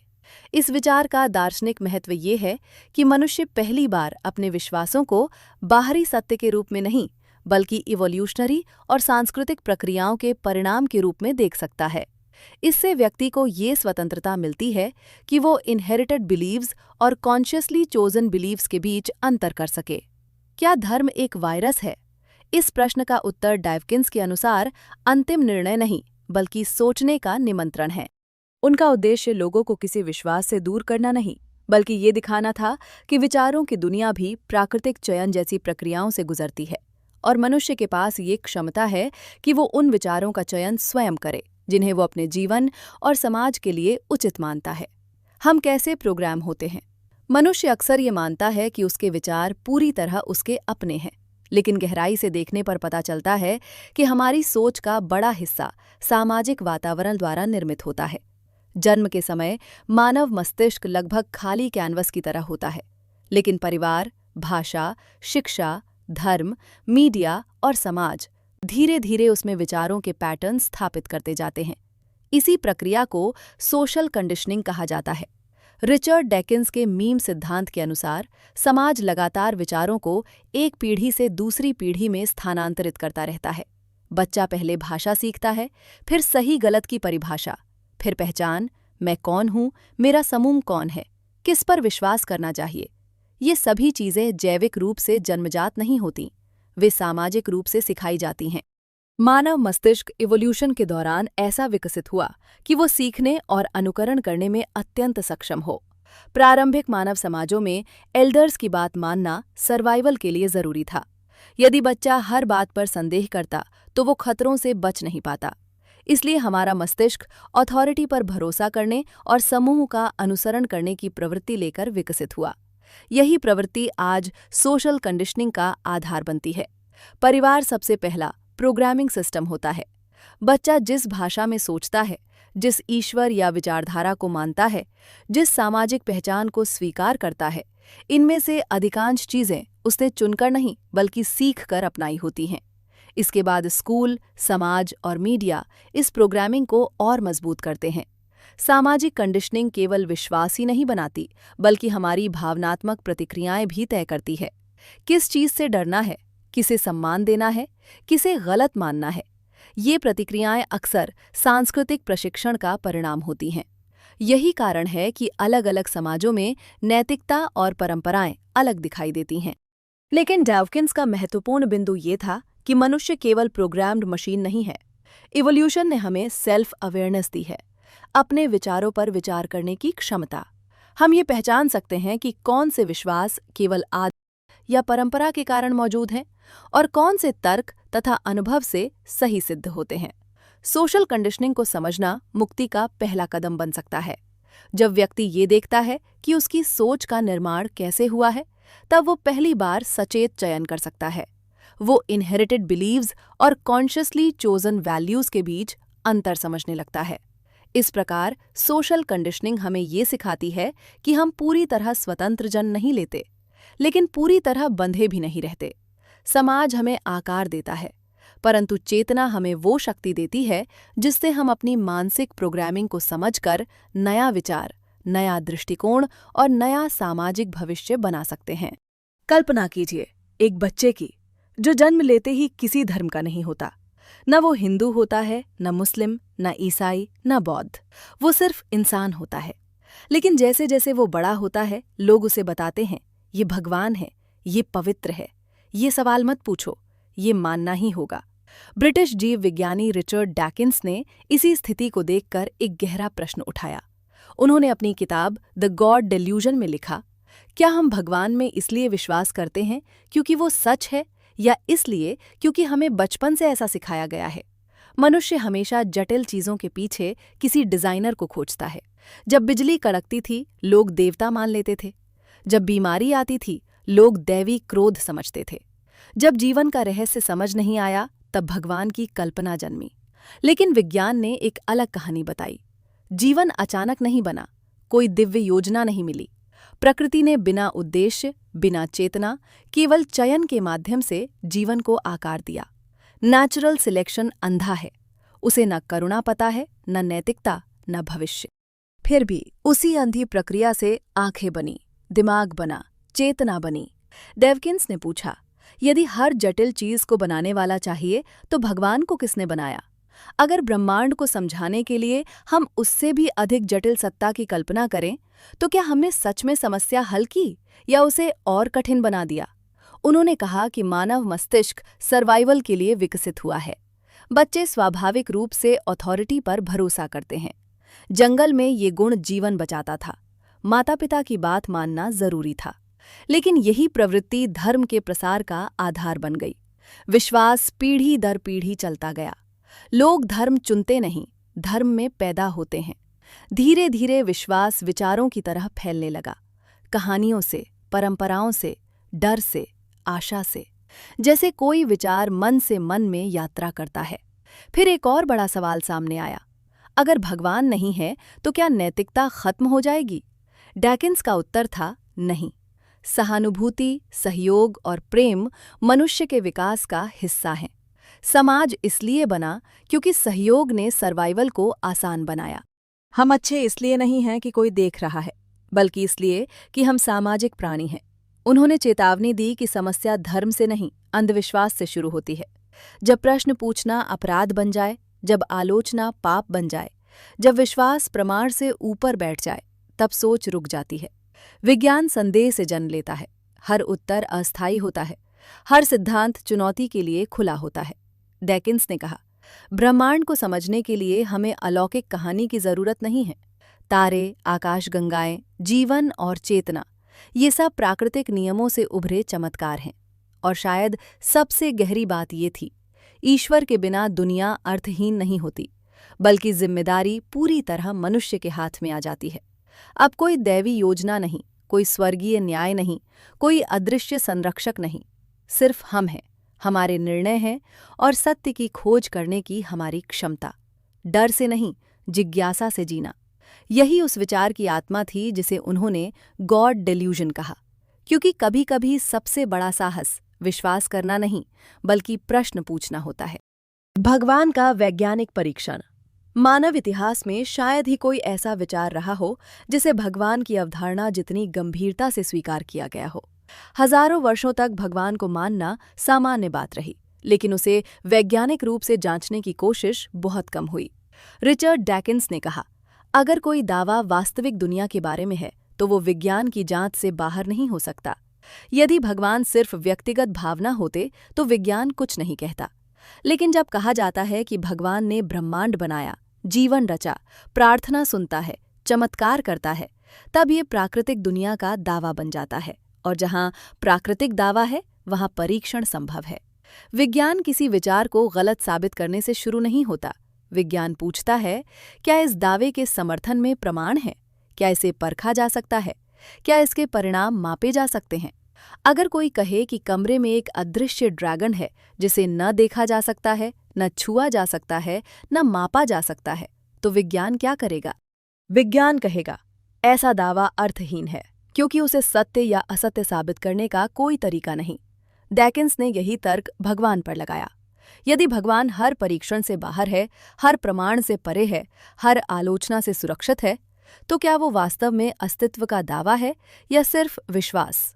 उन्होंने बताया कि ब्रह्मांड को समझाने के लिए गॉड हाइपोथेसिस एक वैज्ञानिक हाइपोथेसिस की तरह ही है, और हर हाइपोथेसिस की तरह उसे भी प्रोबेबिलिटी के आधार पर परखा जा सकता है। पहले लोग कहते थे, जीवन इतना जटिल है कि इसे किसी बुद्धिमान डिजाइनर ने बनाया होगा। लेकिन इवोल्यूशनरी बायोलॉजी ने दिखाया कि जटिलता धीरे धीरे छोटे बदलावों से बन सकती है। नेचुरल सिलेक्शन बिना किसी चेतन योजना के डिजाइन जैसा परिणाम पैदा कर सकती है। फिर सवाल उठा, यदि जटिलता डिजाइनर की जरूरत साबित करती है, तो सबसे जटिल सत्ता यानी भगवान को किसने डिजाइन किया? यहीं डैकिन्स का तर्क गहरा हो जाता है। उन्होंने कहा कि भगवान को समाधान मानना समस्या को हल नहीं करता, बल्कि उसे और कठिन बना देता है। क्योंकि अब हमें उस सत्ता को समझाना पड़ेगा जो पूरे ब्रह्मांड से भी अधिक जटिल मानी जाती है। विज्ञान सरल व्याख्या खोजता है। ऑकम्स रेजर का सिद्धांत कहता है, जिस व्याख्या में कम मान्यताएं हों वो अधिक संभावित होती है। प्राकृतिक नियमों से ब्रह्मांड को समझाना सरल है। एक अदृश्य सर्वशक्तिमान चेतन सत्ता जोड़ना व्याख्या को जटिल बना देता है। फिर उन्होंने प्रार्थना पर वैज्ञानिक परीक्षणों की बात की। कई नियंत्रित प्रयोगों में ये जांचा गया कि क्या प्रार्थना बीमार लोगों की रिकवरी को प्रभावित करती है। परिणामों में कोई विश्वसनीय अंतर नहीं मिला। जो लोग प्रार्थना के लिए चुने गए थे वे औसतन उतने ही स्वस्थ हुए जितने बाकी लोग। इससे डैकिन्स का निष्कर्ष ये नहीं था कि लोगों का अनुभव झूठा है, बल्कि ये कि मानव मस्तिष्क पैटर्न खोजने में माहिर है। जब अच्छी घटना होती है हम उसे दैवी कृपा कहते हैं, जब बुरी घटना होती है हम उसे ईश्वर की इच्छा कहकर समझा लेते हैं। इस तरह भगवान का विचार हर परिणाम को स्वीकार कर लेता है, और जो सिद्धांत हर परिणाम में सही साबित हो जाए वो वैज्ञानिक सिद्धांत नहीं रह जाता। उन्होंने ये भी कहा कि विज्ञान 100% निश्चित नहीं होता। विज्ञान प्रोबेबिलिटी की भाषा बोलता है। जैसे हम कहते हैं कि परियां या यूनिकॉर्न के अस्तित्व की संभावना अत्यंत कम है, वैसे ही व्यक्तिगत हस्तक्षेप करने वाले भगवान की संभावना भी बहुत कम दिखाई देती है। लेकिन डॉकिंस का उद्देश्य लोगों का मजाक उड़ाना नहीं था। उनका उद्देश्य था विश्वास को आलोचना से मुक्त ना रहने देना, क्योंकि जब कोई विचार जांच से ऊपर हो जाता है तब वो ज्ञान नहीं, अधिकार बन जाता है। उन्होंने कहा, ब्रह्मांड पहले से ही इतना अद्भुत है कि उसे रहस्यमय बनाने के लिए अलौकिक कहानी की जरूरत नहीं। तारे जल रहे हैं, आकाश गंगाएं घूम रही हैं, जीवन विकसित हो रहा है, और ये सब प्राकृतिक नियमों के भीतर समझा जा सकता है। इस दृष्टि में भगवान को हटाने से दुनिया खाली नहीं होती, बल्कि पहली बार मनुष्य सच में प्रश्न पूछने के लिए स्वतंत्र हो जाता है। और शायद यही वैज्ञानिक परीक्षण का अंतिम परिणाम है। उत्तर से अधिक महत्वपूर्ण है प्रश्न पूछने की आज़ादी। फेथ वर्सेस एविडेंस मानव सभ्यता की सबसे पुरानी बहसों में से एक है। विश्वास और प्रमाण की टकराहट। एक ओर फेथ है जो कहता है कि बिना देखे मानो, दूसरी ओर एविडेंस है जो कहता है कि पहले समझो फिर स्वीकार करो। रिचर्ड डॉकिंस के अनुसार यही अंतर आधुनिक सोच और पारंपरिक विश्वास के बीच की सबसे बड़ी रेखा है।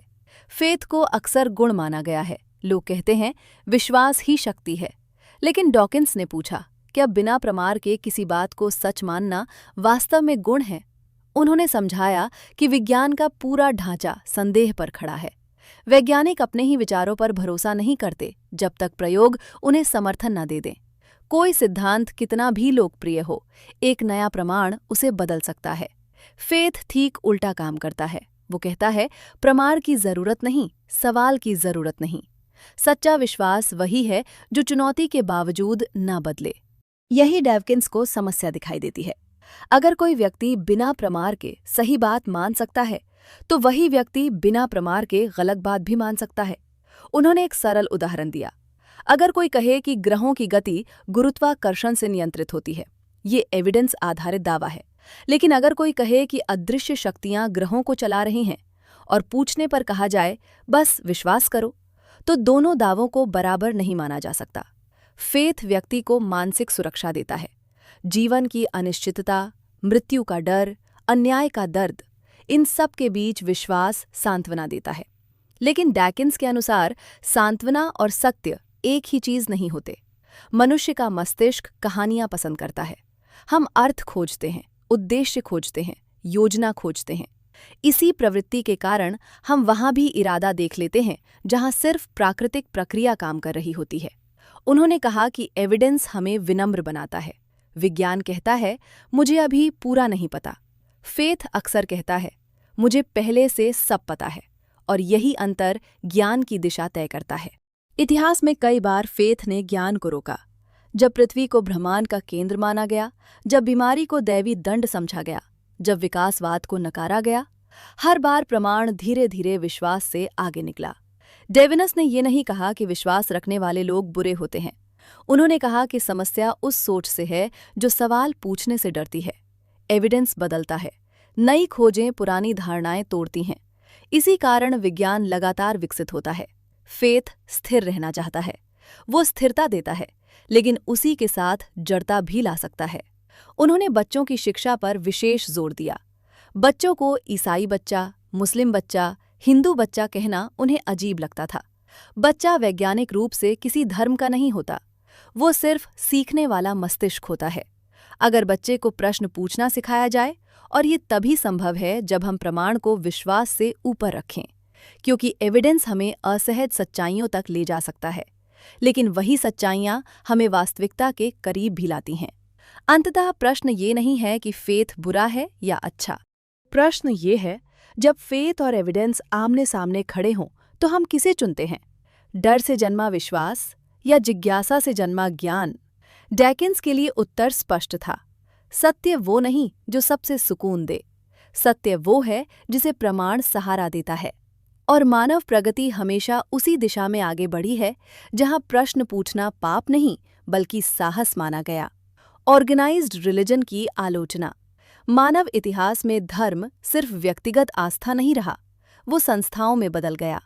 मंदिर बने, चर्च बने, मस्जिदें बनी, मठ बने, और धीरे धीरे विश्वास एक संगठित शक्ति बन गया। रिचर्ड डैकिन्स ने कहा कि व्यक्तिगत आध्यात्मिक अनुभव और ऑर्गेनाइज्ड रिलीजन दो अलग चीजें हैं। एक व्यक्ति का निजी विश्वास हो सकता है, लेकिन जब विश्वास संस्था बन जाता है तब उसके साथ सत्ता, नियंत्रण और पहचान जुड़ जाती है। उन्होंने देखा कि ऑर्गेनाइज्ड रिलीजन अक्सर खुद को सत्य का अंतिम स्रोत घोषित करता है। वो सिर्फ जीवन के अर्थ पर नहीं बोलता, बल्कि नैतिकता, राजनीति, शिक्षा और समाज के नियम तय करने की कोशिश करता है। यहीं से आलोचना शुरू होती है। इतिहास में धर्म ने लोगों को जोड़ा भी है, लेकिन बांटा भी है। लोग जन्म से ही किसी धार्मिक पहचान में रख दिए जाते हैं। बच्चा सोचने से पहले ही हम और वे की दुनिया में प्रवेश कर जाता है। डैकिन्स के अनुसार ये सबसे खतरनाक बिंदु है, जब पहचान विचार से पहले आ जाए। उन्होंने सवाल उठाया कि क्यों बच्चों को धार्मिक लेबल दिया जाता है, क्यों उन्हें स्वतंत्र विचारक बनने से पहले ही किसी परंपरा का प्रतिनिधि बना दिया जाता है। ऑर्गेनाइज्ड रिलीजन का एक बड़ा आधार अथॉरिटी है। ग्रंथ, गुरु, संस्था, इन सब को अंतिम सत्य माना जाता है, और जब कोई संस्था अपने विचार को आलोचना से ऊपर रख देती है तब संवाद समाप्त होने लगता है। उन्होंने ये भी कहा कि नैतिकता को धर्म की जरूरत नहीं होती। समाज में सहयोग, सहानुभूति और न्याय की भावना जैविक और सामाजिक विकास से आई है। लेकिन ऑर्गेनाइज्ड रिलीजन अक्सर नैतिकता का श्रेय खुद ले लेता है। इतिहास में कई बार धार्मिक संस्थाओं ने विज्ञान का विरोध किया। नई खोजें पहले खतरा मानी गई, क्योंकि हर नई खोज पुराने अधिकार को चुनौती देती थी। डॉकिन्स ने ये तर्क दिया कि समस्या धर्म के अस्तित्व से नहीं, बल्कि उसके संरचना से पैदा होती है। जब संस्था अपनी रक्षा के लिए प्रश्नों को दबाने लगे, जब असहमति को अपराध माना जाए, जब विश्वास तर्क से ऊपर बैठ जाए, तब धर्म ज्ञान की जगह नियंत्रण का साधन बन सकता है। उन्होंने धार्मिक संघर्षों पर भी ध्यान दिलाया। कई युद्ध राजनीतिक थे, लेकिन धार्मिक पहचान ने उन्हें और तीखा बना दिया। जब लोग मान लेते हैं कि उनका विश्वास दिव्य आदेश है, तब समझौते की जगह कम बचती है। ऑर्गेनाइज्ड रिलीजन अक्सर भय और आशा दोनों का उपयोग करता है। स्वर्ग का वादा, नरक का डर, ये भावनाएं लोगों के व्यवहार को प्रभावित करती हैं। डैकिन्स का तर्क था कि नैतिक जीवन जीने के लिए अलौकिक निगरानी की आवश्यकता नहीं है। मनुष्य सहयोग इसलिए करता है क्योंकि वो सामाजिक प्राणी है, न कि इसलिए कि कोई अदृश्य शक्ति उसे देख रही है। उन्होंने ये भी स्वीकार किया कि धर्म, कला, संगीत और संस्कृति में गहराई से जुड़ा रहा है, लेकिन सांस्कृतिक मूल्य और धार्मिक दावे अलग अलग चीजें हैं। किसी परंपरा की सुंदरता उसे तथ्यात्मक रूप से सत्य नहीं बना देती। उनकी आलोचना का उद्देश्य आस्था रखने वालों का अपमान नहीं था। उनका उद्देश्य था विचारों को विशेष छूट न देना। राजनीति, विज्ञान, दर्शन, सबकी आलोचना हो सकती है, तो धर्म क्यों नहीं? उन्होंने कहा कि परिपक्व समाज वो है जहां किसी विचार को सम्मान इसलिए नहीं मिलता कि वो पवित्र है, बल्कि इसलिए कि वो तर्क और प्रमाण पर खरा उतरता है। ऑर्गेनाइज्ड रिलीजन की आलोचना करते हुए उनका अंतिम संदेश कठोर नहीं, बल्कि मुक्त करने वाला था। मनुष्य को नैतिक होने के लिए डर की जरूरत नहीं, अच्छा बनने के लिए आदेश की जरूरत नहीं, और अर्थ खोजने के लिए अलौकिक कहानी की जरूरत नहीं। जब मनुष्य खुद जिम्मेदारी स्वीकार करता है, तभी वो सच में स्वतंत्र होता है। और शायद यही स्वतंत्रता, प्रश्न पूछने, असहमत होने और सोचने की स्वतंत्रता, उनके पूरे दर्शन का केंद्र थी। Moral without God. बहुत लंबे समय तक मनुष्य को ये सिखाया गया कि नैतिकता ऊपर से आती है। अगर भगवान ना हो तो लोग चोरी करेंगे, हिंसा करेंगे, अराजकता फैल जाएगी, ऐसा माना गया। लेकिन रिचर्ड डैकिन्स ने इस धारणा को उल्टा करके देखा। उन्होंने पूछा, क्या लोग सच में सिर्फ इसलिए अच्छे होते हैं क्योंकि कोई अदृश्य शक्ति उन्हें देख रही है? अगर निगरानी हट जाए तो क्या इंसान तुरंत बुरा बन जाएगा? मानव समाज की शुरुआत किसी धार्मिक ग्रंथ से नहीं हुई थी। छोटे छोटे समूहों में रहने वाले प्रारंभिक मनुष्य सहयोग करते थे, भोजन बांटते थे, बच्चों की रक्षा करते थे। अगर वे स्वार्थी और हिंसक होते तो समूह टिक ही नहीं पाता। धीरे धीरे सहयोग जीवित रहने की रणनीति बन गया। जो लोग दूसरों की मदद करते थे वे समूह का हिस्सा बने रहते थे। जो पूरी तरह स्वार्थी थे उन्हें समाज से बाहर कर दिया जाता था। यहीं से सहानुभूति, न्याय और करुणा जैसे गुण विकसित हुए। माँ का अपने बच्चे के प्रति प्रेम किसी धार्मिक आदेश से नहीं आता। दोस्त का दोस्त के लिए त्याग किसी स्वर्ग के पुरस्कार के कारण नहीं होता। दुखी व्यक्ति को देखकर मन का पिघल जाना किसी शास्त्र की पंक्ति नहीं, बल्कि मानव मस्तिष्क की प्राकृतिक प्रतिक्रिया है। डैकिन्स ने कहा कि नैतिकता जैविक और सामाजिक विकास का परिणाम है। हमारे भीतर एम्पैथी के न्यूरल तंत्र हैं। हम दूसरों के दर्द को महसूस कर सकते हैं क्योंकि विकास ने हमें सामाजिक प्राणी बनाया है। उन्होंने ये भी बताया कि धार्मिक नैतिकता हमेशा स्थिर नहीं रही। इतिहास में वही धर्म कभी दास्ता को स्वीकार करता था, कभी उसे गलत कहता है, कभी महिलाओं को सीमित करता था, बाद में समानता की बात करने लगता है। इससे उन्होंने निष्कर्ष निकाला, नैतिकता धर्म से नहीं बनती, बल्कि समाज की समझ बढ़ने के साथ बदलती है। मनुष्य पहले नैतिक संवेदना विकसित करता है, फिर धर्म उसे अपने नियमों में लिख देता है। उन्होंने एक गहरी बात कही, अगर कोई व्यक्ति केवल दंड के डर से अच्छा है तो क्या वो सच में नैतिक है? सच्ची नैतिकता तब होती है जब सही काम इसलिए किया जाए क्योंकि वो सही है, ना कि इसलिए कि कोई देख रहा है। ईश्वर के बिना नैतिकता का अर्थ खालीपन नहीं है, बल्कि जिम्मेदारी और बढ़ जाती है। अब कोई अंतिम न्यायाधीश नहीं, कोई दिव्य आदेश नहीं। निर्णय मनुष्य को खुद लेना है। इसका मतलब है कि हम अपने कर्मों के लिए पूरी तरह उत्तरदायी हैं। दुख कम करना, न्याय बनाना, करुणा फैलाना, ये सब हमारे हाथ में है। उन्होंने कहा कि ब्रह्मांड उदासीन हो सकता है, लेकिन मनुष्य उदासीन होने के लिए मजबूर नहीं है। हम अर्थ पैदा करते हैं, हम मूल्य गढ़ते हैं। हम ही वो प्रजाति हैं जो सही और गलत पर विचार कर सकती है। इस दृष्टि में नैतिकता डर से नहीं, समझ से जन्म लेती है। आज्ञा से नहीं, सहानुभूति से। विश्वास से नहीं, अनुभव और तर्क से। और शायद सबसे सुंदर विचार ये था, अच्छा इंसान बनने के लिए स्वर्ग की लालसा जरूरी नहीं, दूसरे इंसानों का दर्द समझना ही काफी है। जब मनुष्य ये समझ लेता है कि हम सब एक ही प्राकृतिक यात्रा के हिस्से हैं, तब नैतिकता किसी देवता का आदेश नहीं रहती, बल्कि मानवता का साझा निर्णय बन जाती है। और यहीं से शुरू होती है वो दुनिया जहां अच्छाई पुरस्कार के लिए नहीं, बल्कि इंसान होने के कारण चुनी जाती है। साइंस क्या है? जब कोई बच्चा पहली बार आकाश की ओर देखता है और पूछता है, तारे क्यों चमकते हैं, बारिश क्यों होती है, हम क्यों जीते हैं, वहीं से विज्ञान की शुरुआत होती है।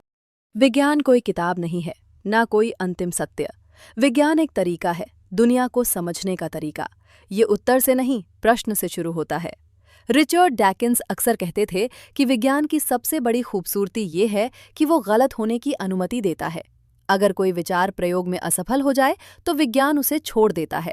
ये अहंकार नहीं, विनम्रता की प्रक्रिया है। मनुष्य हजारों साल तक प्रकृति को रहस्य मानता रहा। बिजली गिरी तो देवता क्रोधित माने गए, बीमारी आई तो दैवी दंड समझा गया। लेकिन विज्ञान ने पूछा, क्या इसके पीछे कोई नियम है? धीरे धीरे मनुष्य ने पाया कि प्रकृति अराजक नहीं है, उसमें पैटर्न है, नियम है, दोहराए जा सकने वाले परिणाम हैं। विज्ञान का आधार विश्वास नहीं, परीक्षण है। कोई भी दावा तब तक स्वीकार नहीं होता जब तक उसे बार बार जांचा न जाए। व्यक्ति मायने नहीं रखता, प्रमाण मायने रखता है। एक वैज्ञानिक भी गलती कर सकता है, लेकिन विज्ञान की प्रक्रिया गलती को स्थायी नहीं रहने देती। दूसरे वैज्ञानिक प्रयोग दोहराते हैं, सवाल पूछते हैं, चुनौती देते हैं। इसी निरंतर आलोचना से ज्ञान मजबूत होता है। विज्ञान ये नहीं कहता कि सब कुछ अभी समझ लिया गया है। वो कहता है, जो समझ में नहीं आया उसे समझने की कोशिश जारी है। यही बात उसे अंधविश्वास से अलग करती है। अंधविश्वास उत्तर पहले देता है, प्रश्न बाद में रोक देता है। विज्ञान प्रश्न पहले पूछता है, उत्तर धीरे धीरे खोजता है। अगर कोई दावा जांच से डरता है, अगर उसे आलोचना से बचाने के लिए पवित्र घोषित करना पड़े, तो वह विज्ञान नहीं रह जाता। विज्ञान में अधिकार नहीं चलता। किसी महान व्यक्ति का नाम भी सिद्धांत को सच नहीं बनाता, सिर्फ प्रमाण ही उसे टिकाए रखते हैं। डैकिन्स ने विज्ञान को सिर्फ ज्ञान का साधन नहीं, बल्कि सोचने का अनुशासन माना। विज्ञान हमें सिखाता है कि हमारी इंट्यूशन हमेशा सही नहीं होती। दुनिया वैसी नहीं है जैसी हमें पहली नज़र में दिखती है। सूरज हमें पृथ्वी के चारों ओर घूमता दिखता है, लेकिन वास्तविकता अलग है। इंद्रियां भ्रम दे सकती हैं, इसलिए विज्ञान उपकरण बनाता है। दूरबीन, सूक्ष्मदर्शी, गणित, प्रयोग। धीरे धीरे मनुष्य ने जाना कि हम ब्रह्मांड के केंद्र नहीं हैं। हम एक साधारण ग्रह पर रहने वाली प्रजाति हैं, और यही समझ विनम्रता पैदा करती है। विज्ञान आश्चर्य को खत्म नहीं करता, बल्कि उसे गहरा बनाता है। जब हम जानते हैं कि तारे गैस के विशाल गोले हैं, तब उनका सौंदर्य कम नहीं होता, बल्कि और अद्भुत लगता है। विज्ञान चमत्कारों को नकारता नहीं, वो उन्हें प्राकृतिक नियमों में बदल देता है। और शायद विज्ञान की सबसे महत्वपूर्ण बात यह है, वो किसी से अंधविश्वास नहीं मानता। वो कहता है, मुझ पर विश्वास मत करो, खुद देखो, खुद परखो, खुद समझो। यही विज्ञान स्वतंत्रता बन जाता है। डर से मुक्त सोच, प्रश्न पूछने की हिम्मत और सत्य के प्रति ईमानदारी। क्योंकि विज्ञान सिर्फ दुनिया को नहीं बदलता, वो इंसान को बदल देता है। विश्वास करने वाले से समझने वाला बना देता है। पीसूडोसाइंस की पहचान। मनुष्य हमेशा रहस्य से आकर्षित रहा है। जहां ज्ञान कम होता है, वहां कल्पनाएं जन्म लेती हैं, और अक्सर इन्हीं कल्पनाओं को विज्ञान जैसा रूप देकर प्रस्तुत किया जाता है। यही साइकोसाइंस है। रिचर्ड डॉकिंस ने कहा था कि सबसे खतरनाक झूठ वो होता है जो सच जैसा दिखे। स्यूडोसाइंस पूरी तरह ज्ञान नहीं होती, बल्कि आधा अधूरा विज्ञान होती है। शब्द वैज्ञानिक, भाषा तकनीकी, लेकिन आधार कमजोर। यह अक्सर एक कहानी से शुरू होती है। कोई दावा किया जाता है, एक चमत्कारी इलाज, एक रहस्यमय ऊर्जा, एक गुप्त शक्ति जो विज्ञान से भी आगे बताई जाती है। लोग प्रभावित हो जाते हैं क्योंकि दावे आशा देते हैं। वे सरल उत्तर देते हैं जहां वास्तविक विज्ञान जटिलता दिखाता है। सच्चा विज्ञान कहता है, हमें अभी पूरी जानकारी नहीं। पीसूडोसाइंस कहता है, हमारे पास अंतिम समाधान है। यहीं पहला अंतर दिखाई देता है। विज्ञान अपने दावों को परीक्षण के लिए खुला रखता है। पीसूडोसाइंस परीक्षण से बचती है। जब प्रमाण मांगे जाते हैं तो कहा जाता है, ये आध्यात्मिक है। ये ऊर्जा वैज्ञानिक उपकरणों से मापी नहीं जा सकती। यह सिर्फ विश्वास करने वालों को अनुभव होता है। दूसरा संकेत है असफलता की व्याख्या। अगर वैज्ञानिक प्रयोग असफल हो जाएं, तो सिद्धांत बदल दिया जाता है। लेकिन पीसूडोसाइंस में सिद्धांत कभी गलत नहीं होता। गलती हमेशा व्यक्ति की मानी जाती है। तुमने सही विश्वास नहीं किया, सही विधि नहीं अपनाई, या पर्याप्त श्रद्धा नहीं थी। तीसरा संकेत है अथॉरिटी का उपयोग। वैज्ञानिक शोध प्रमाण से चलता है, जबकि साइकोसाइंस अक्सर गुरु, विशेषज्ञ या प्राचीन रहस्य का सहारा लेती है। डेवकिंस के अनुसार मानव मस्तिष्क पैटर्न खोजने में अत्यंत कुशल है। अगर दो घटनाएं साथ हो जाएं, हम कारण परिणाम मान लेते हैं। दवा लेने के बाद बीमारी ठीक हुई, हम दवा को कारण मान लेते हैं, भले ही शरीर स्वयं ठीक हुआ हो। इसी कमजोरी का उपयोग साइकोसेंस करती है। वो व्यक्तिगत अनुभव को प्रमाण बना देती है।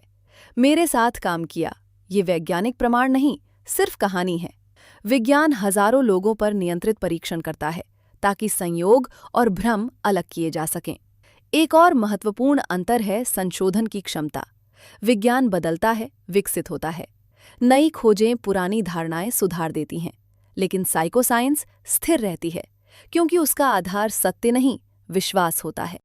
डेडकिंस ने चेतावनी दी कि साइकोसाइंस सिर्फ गलत जानकारी नहीं फैलाती, बल्कि लोगों की क्रिटिकल थिंकिंग को कमजोर कर देती है। जब लोग बिना प्रमाण के असाधारण दावों को स्वीकार करने लगते हैं, तो वे किसी भी भ्रम का शिकार बन सकते हैं।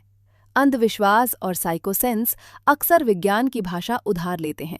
वे क्वांटम, ऊर्जा, वाइब्रेशन, कॉस्मिक शक्ति जैसे शब्द इस्तेमाल करते हैं, लेकिन उनके पीछे वास्तविक वैज्ञानिक अर्थ नहीं होता। सच्चा विज्ञान जटिल, धीमा और मेहनत भरा होता है। पीसूडोसाइंस तेज, आकर्षक और आसान उत्तर देती है, और यही उसकी ताकत भी है और खतरा भी।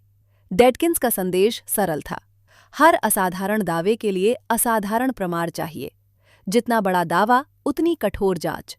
क्योंकि ज्ञान की दुनिया में सबसे बड़ा सम्मान विश्वास को नहीं, बल्कि सत्य की खोज को मिलना चाहिए। जब मनुष्य सवाल पूछना सीख जाता है, तब वह सिर्फ जानकारी नहीं पाता, वो भ्रम और वास्तविकता के बीच फर्क करना सीख जाता है। और शायद यही वैज्ञानिक सोच का असली उद्देश्य है, दुनिया को रहस्यमय बनाए रखना नहीं, बल्कि उसे ईमानदारी से समझना। एस्ट्रोलॉजी सुपरस्टिशन पर वार। रात के आकाश में चमकते तारे हजारों साल से मनुष्य को आकर्षित करते रहे हैं।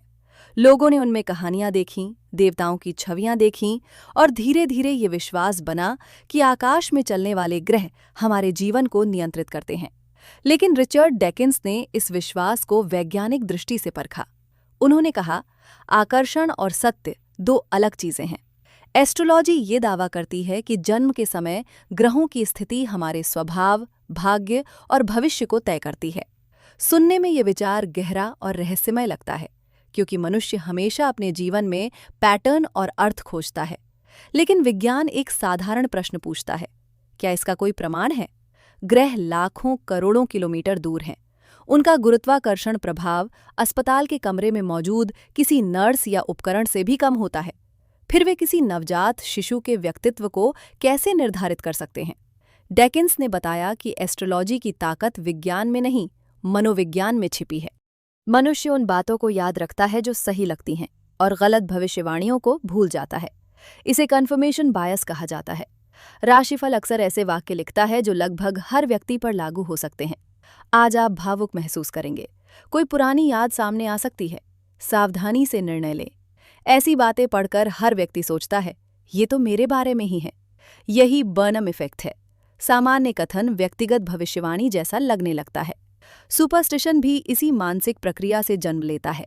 अगर किसी दिन काला बिल्ली रास्ता काटे और संयोग से कोई बुरा अनुभव हो जाए, तो मन उस घटना को कारण मान लेता है। लेकिन हजारों बार जब कुछ नहीं होता, वे घटनाएं याद नहीं रहती। मानव मस्तिष्क अनिश्चितता से डरता है। भविष्य अज्ञात है, जीवन अस्थिर है। एस्ट्रोलॉजी और अंधविश्वास हमें नियंत्रण का भ्रम देते हैं। ऐसा लगता है जैसे ब्रह्मांड हमारी कहानी लिख रहा है। डॉकिंस के अनुसार यही भ्रम सबसे शक्तिशाली है, क्योंकि ये हमें सोचने से राहत देता है। विज्ञान कहता है कि ब्रह्मांड हमारे लिए विशेष योजना नहीं बनाता। ग्रह अपनी कक्षाओं में चलते हैं, तारे जलते हैं, आकाश गंगाएं घूमती हैं, हमारे जीवन से स्वतंत्र। लेकिन इसका मतलब ये नहीं कि जीवन अर्थहीन है, बल्कि इसका अर्थ है कि अर्थ हमें खुद बनाना है। उन्होंने चेतावनी दी कि सुपरस्टिशन केवल व्यक्तिगत विश्वास नहीं रहता, कभी कभी ये चिकित्सा, शिक्षा और सामाजिक निर्णयों को प्रभावित करने लगता है। लोग वैज्ञानिक इलाज छोड़कर चमत्कारी उपायों की ओर चले जाते हैं। निर्णय तर्क से नहीं, डर से लिए जाने लगते हैं। डॉकिंस ने एस्ट्रोलॉजी का मजाक उड़ाने के लिए नहीं, बल्कि सोच को जगाने के लिए आलोचना की। उन्होंने कहा, आकाश को समझना एस्ट्रोलॉजी से नहीं, एस्ट्रोनॉमी से संभव हुआ। ग्रहों की वास्तविक प्रकृति तब सामने आई जब मनुष्य ने विश्वास नहीं, बल्कि निरीक्षण और गणना का सहारा लिया। तारे भविष्य नहीं बताते, वे सिर्फ प्रकाश भेजते हैं, जो हमें ये याद दिलाता है कि ब्रह्मांड विशाल है और हम उसके छोटे से हिस्से हैं। और शायद यही सबसे मुक्त करने वाली बात है। हमारा जीवन किसी जन्मपत्री की कैद में नहीं लिखा हुआ। हमारे निर्णय, हमारी समझ और हमारे कर्म ही हमारी दिशा तय करते हैं। जब मनुष्य अंधविश्वास से बाहर निकलता है, तो वो रहस्य खोता नहीं, वो पहली बार वास्तविक आश्चर्य को देखना शुरू करता है। क्योंकि असली चमत्कार भविष्य जान लेना नहीं, बल्कि वास्तविकता को समझने की क्षमता है। मानव, चेतना और स्वतंत्रता।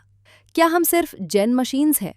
मनुष्य ने हमेशा अपने बारे में एक विशेष कहानी सुनना पसंद किया है कि हम प्रकृति से अलग हैं, किसी उच्च उद्देश्य के लिए बनाए गए हैं, और हमारी चेतना हमें बाकी जीवों से पूरी तरह अलग बनाती है। लेकिन जब इवोल्यूशन की दृष्टि से जीवन को देखा गया, तो एक असहज प्रश्न सामने आया, क्या हम वास्तव में स्वतंत्र प्राणी हैं या सिर्फ जीन्स के वाहक?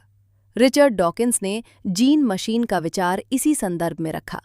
उन्होंने कहा कि प्राकृतिक चयन व्यक्तियों पर नहीं, बल्कि जीन्स पर काम करता है। जीवित शरीर अस्थायी संरचनाएं हैं, ऐसे वाहन जो जीन्स को अगली पीढ़ी तक पहुंचाने के लिए बने हैं। पहली नज़र में ये विचार कठोर लगता है, जैसे मनुष्य की पूरी पहचान सिर्फ जैविक मशीन बनकर रह जाती है। लेकिन डॉकिंस का उद्देश्य मनुष्य को छोटा करना नहीं था, बल्कि विकास की प्रक्रिया को स्पष्ट करना था। जेन्स खुद सोचते नहीं, चाहते नहीं, योजना नहीं बनाते, वे सिर्फ प्रतिकृति बनाते हैं। जो जेन्स अपने प्रतिरूप को सफलतापूर्वक आगे बढ़ा पाए, वे टिक गए। जो नहीं टिक सके, वे इतिहास से गायब हो गए। लाखों वर्षों में यही प्रक्रिया शरीर, व्यवहार और प्रवृत्तियों को आकार देती गई। भूख लगना, डर महसूस करना, प्रेम करना, अपने बच्चों की रक्षा करना, इन सब के पीछे इवोल्यूशनरी इतिहास छिपा है।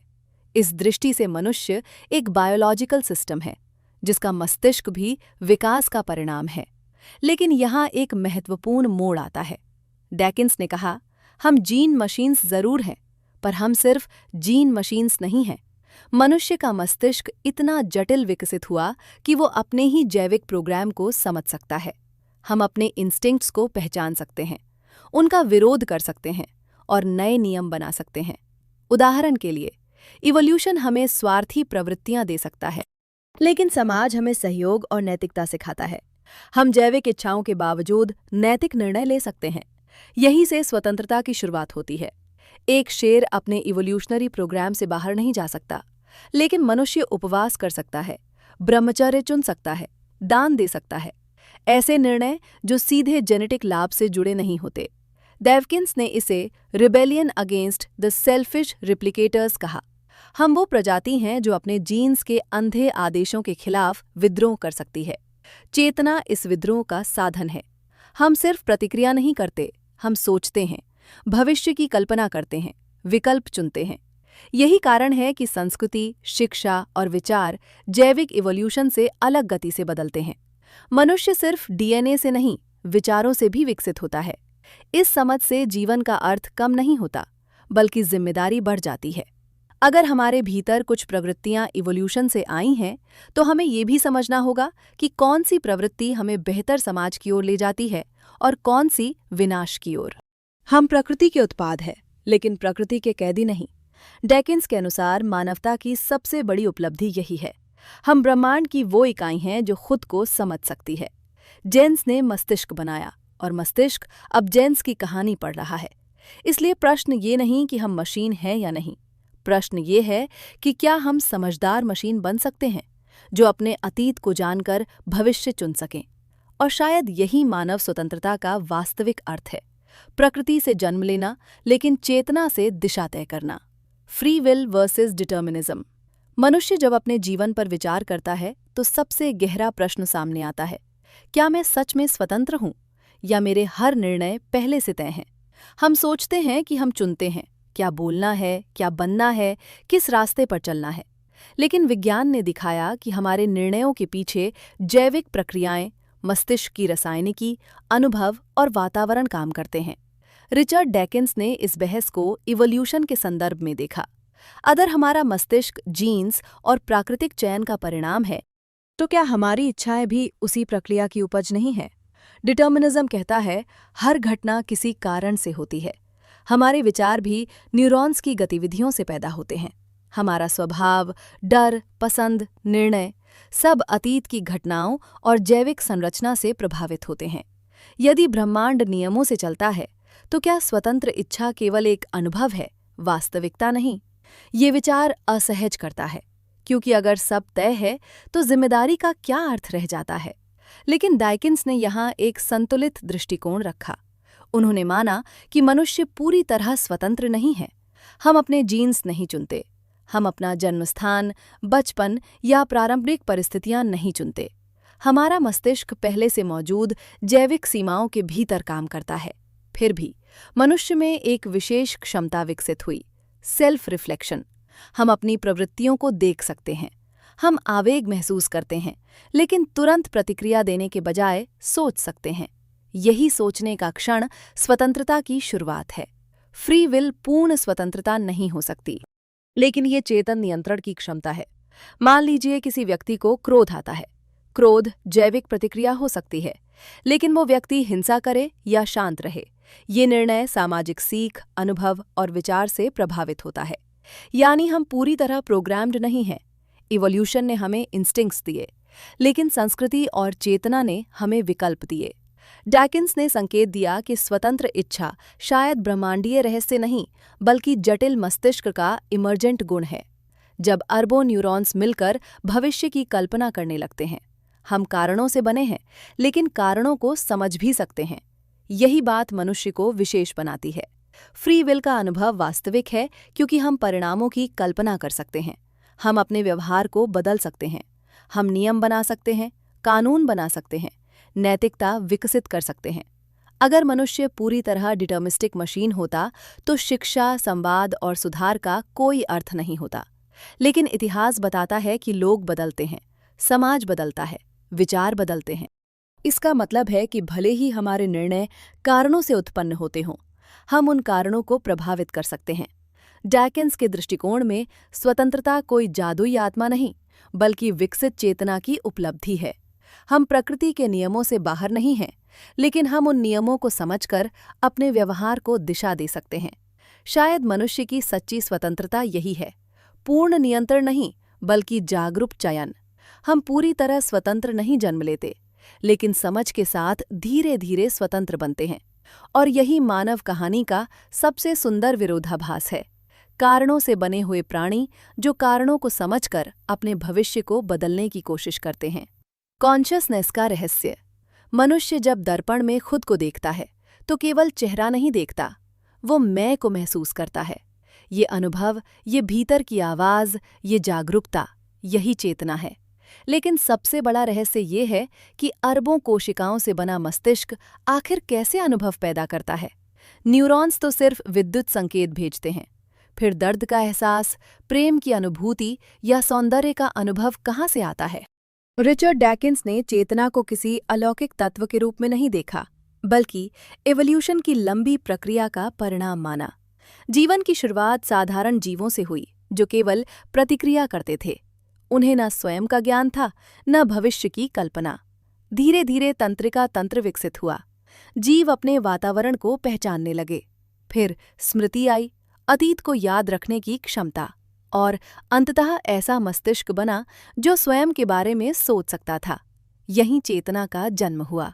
चेतना शायद कोई अलग वस्तु नहीं है, बल्कि सूचना को संसाधित करने की अत्यंत जटिल अवस्था है।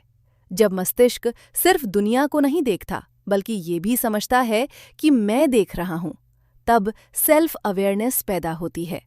मनुष्य अपने विचारों को देख सकता है। वो कल्पना कर सकता है कि दूसरे लोग क्या सोच रहे होंगे। वो भविष्य की योजना बना सकता है और मृत्यु के बारे में भी सोच सकता है। ये क्षमता एवोल्यूशन में अचानक नहीं आई। ये लाखों वर्षों के छोटे छोटे परिवर्तनों का परिणाम है। कई लोगों ने चेतना को आत्मा का प्रमाण माना, लेकिन डैकिन्स ने कहा कि रहस्य का होना अलौकिक होने का प्रमाण नहीं होता। इतिहास में कई चीजें रहस्यमय थीं, बिजली, बीमारी, ग्रहों की गति, और बाद में वे प्राकृतिक प्रक्रियाएं निकलीं। चेतना भी शायद ऐसा ही रहस्य है जिसे विज्ञान धीरे धीरे समझ रहा है। मस्तिष्क लगातार दुनिया का एक आंतरिक मॉडल बनाता है। हम वास्तविकता को सीधे नहीं देखते, हम उसका मानसिक संस्करण अनुभव करते हैं। रंग, ध्वनि, स्वाद, ये बाहर मौजूद नहीं, बल्कि मस्तिष्क की व्याख्याएं हैं। इस दृष्टि से मैं भी स्थिर इकाई नहीं है। हमारा व्यक्तित्व यादों, अनुभवों और निरंतर बदलते न्यूरल पैटर्न का प्रवाह है। फिर भी ये अनुभव अत्यंत वास्तविक लगता है। यही चेतना का विरोधाभास है। ये भौतिक प्रक्रिया से उत्पन्न होती है, लेकिन अनुभव के स्तर पर अद्भुत और गहरी लगती है। डैकिन्स के अनुसार चेतना ने मनुष्य को प्रकृति के भीतर एक अनोखी स्थिति दी। हम ब्रह्मांड के केवल दर्शक नहीं हैं, हम वो माध्यम हैं जिसके जरिए ब्रह्मांड खुद को देख रहा है। चेतना ने भाषा को जन्म दिया, कला को जन्म दिया, विज्ञान को जन्म दिया। हम सवाल पूछ सकते हैं, मैं कौन हूं? और यही प्रश्न खुद चेतना का प्रमाण बन जाता है। लेकिन चेतना के साथ भय भी आया, मृत्यु का ज्ञान, अनिश्चितता का अनुभव, अर्थ की खोज। शायद इसी खोज से धर्म, दर्शन और मिथक पैदा हुए। मनुष्य ने अपनी चेतना को समझाने के लिए कहानियां बनाईं। डैकिन्स ने सुझाव दिया कि हमें रहस्य से डरने की जरूरत नहीं। किसी चीज को अभी ना समझ पाना उसे दिव्य नहीं बना देता, बल्कि यह विज्ञान के लिए निमंत्रण है। चेतना का रहस्य हमें विनम्र बनाता है। हम जानते हैं कि हम असाधारण हैं, लेकिन प्रकृति से अलग नहीं। हम तारा धूल से बने जीव हैं, जिनके मस्तिष्क ने इतना विकास किया कि वो स्वयं के अस्तित्व पर आश्चर्य कर सके। और शायद चेतना का सबसे सुंदर पहलू यही है। ब्रह्मांड अरबों वर्षों तक मौन रहा, फिर एक दिन उसने मानव मस्तिष्क के रूप में आंखें खोली और पहली बार पूछा, मैं यहाँ क्यों हूँ? यही प्रश्न अभी भी खुला है, और यही खोज मानव यात्रा को आगे बढ़ाती रहती है। एथिक्स बिना भगवान।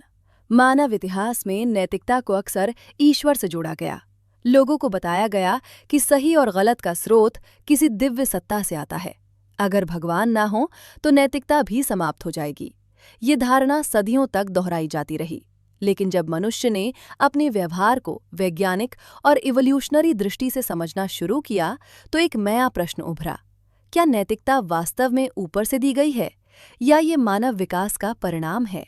रिचर्ड डैकिंस ने तर्क दिया कि नैतिकता धर्म से पहले अस्तित्व में थी। प्रारंभिक मानव समूहों में जीवित रहने के लिए सहयोग आवश्यक था। जो लोग एक दूसरे की मदद करते थे, भोजन साझा करते थे, बच्चों की रक्षा करते थे, वही समूह टिके रहे।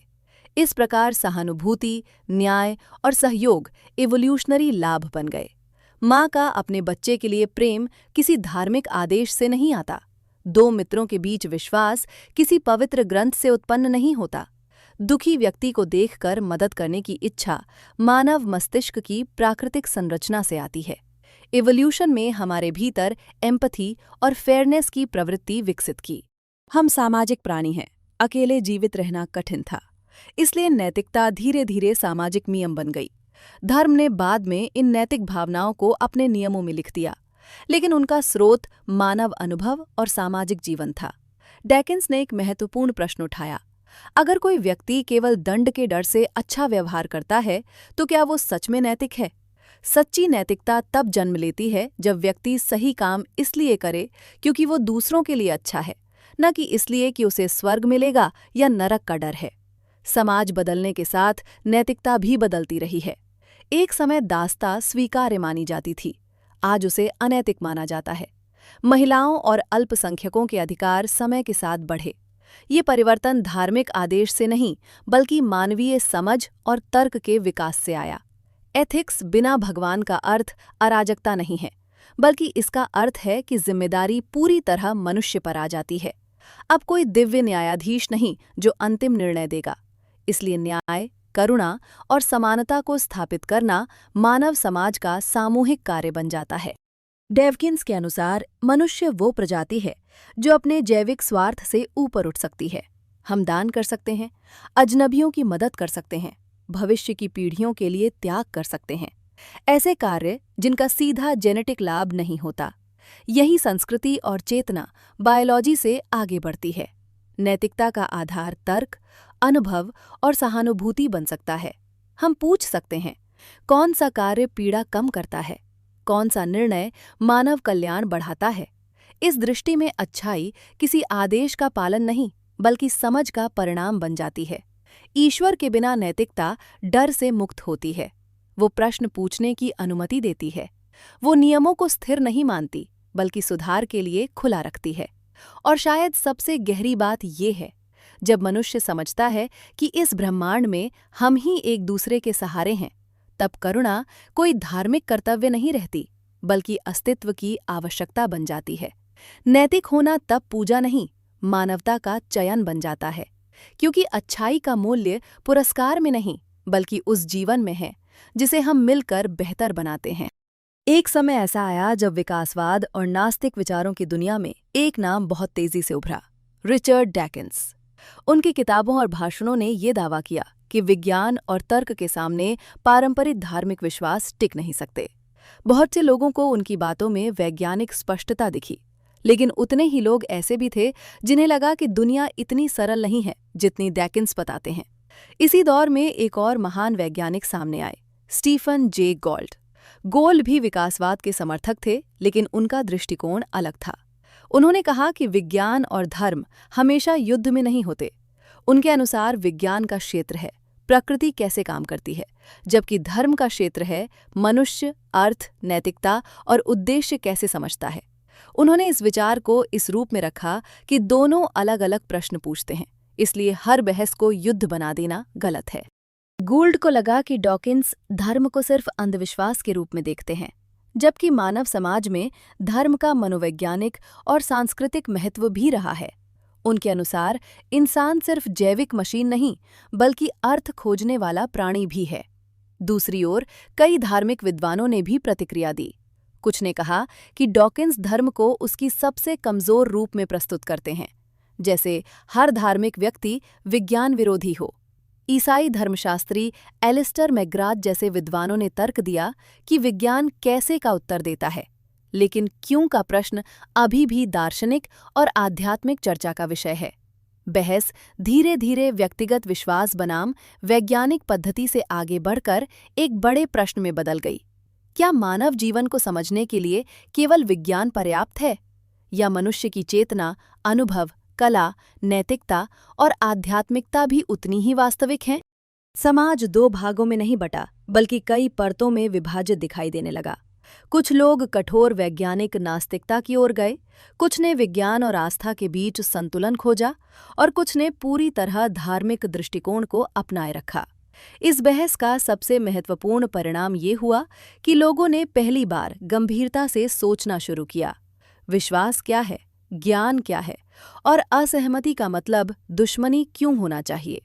विज्ञान और धर्म की ये टकराहट दरअसल मानव सभ्यता की एक पुरानी यात्रा का नया अध्याय थी, जहां सवाल अभी भी खुले हैं, बहस अभी भी जारी है, और शायद सत्य किसी एक पक्ष में नहीं, बल्कि निरंतर संवाद में छिपा है। 21वीं सदी की शुरुआत में इंटरनेट ने दुनिया को बदल दिया। ज्ञान अब विश्वविद्यालयों या धार्मिक संस्थानों तक सीमित नहीं रहा। एक साधारण मोबाइल फोन ने हर व्यक्ति को विचारों की दुनिया से जोड़ दिया। यहीं से आधुनिक बहसों का नया युग शुरू हुआ। YouTube जैसे प्लेटफॉर्म ने विचारों की क्रांति पैदा कर दी। पहले दर्शन, विज्ञान या नास्तिकता की चर्चा किताबों और अकादमिक मंचों तक सीमित रहती थी, लेकिन अब लाखों लोग ऑनलाइन बहस सुनने लगे।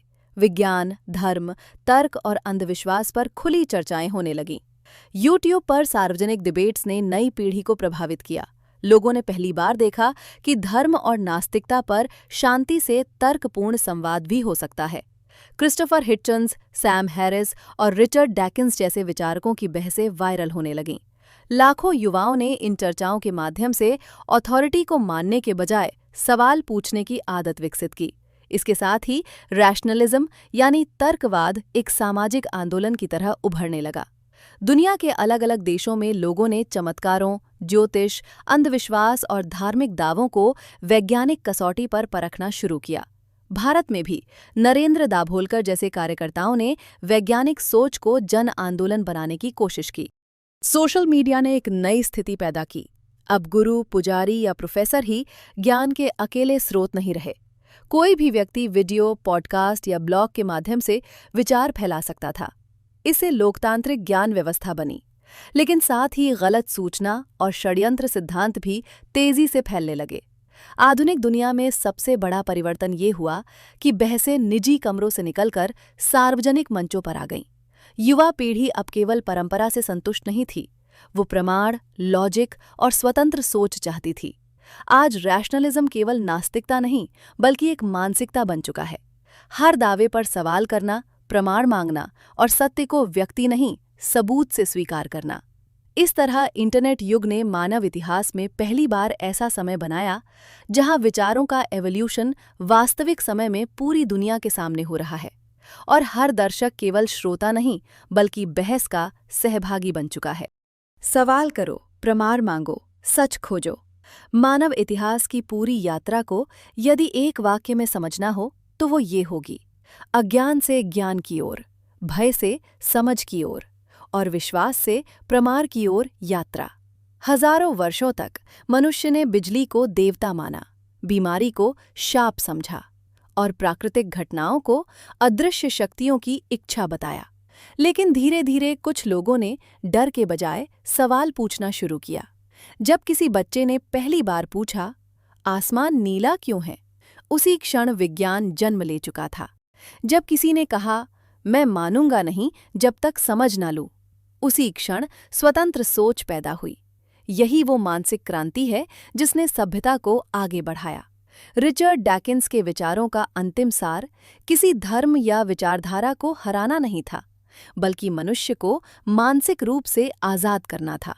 उनका संदेश था कि सत्य किसी किताब, परंपरा या व्यक्ति की संपत्ति नहीं होता।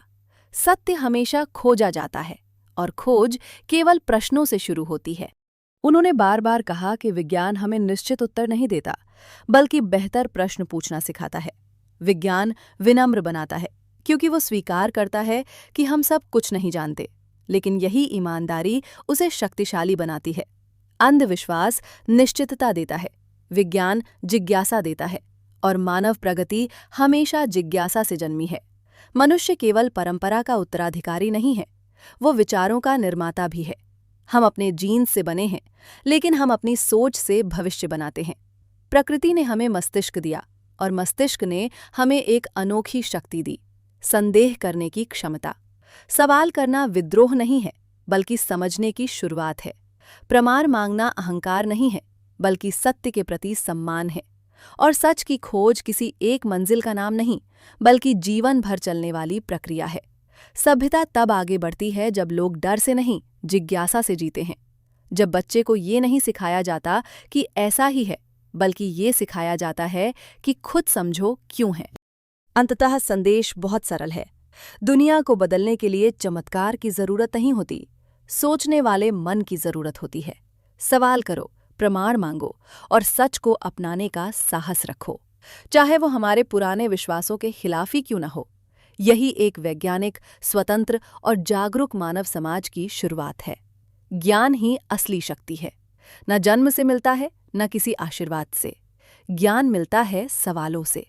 जब इंसान डरना छोड़ देता है और समझना शुरू करता है, तभी असली स्वतंत्रता जन्म लेती है।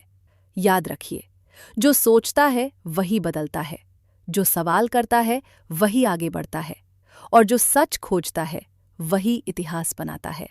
अगर आपको ये ऑडियो बुक पसंद आई हो तो लाइक करें, चैनल को सब्सक्राइब करें और इस ज्ञान को शेयर करें, क्योंकि रेडियो पाठशाला का उद्देश्य है धर्म, दर्शन, समाज और विज्ञान को समझना, अंधविश्वास नहीं, समझ फैलाना। फिर मिलेंगे एक नए विचार, एक नए सवाल और एक नई खोज के साथ। नमस्कार।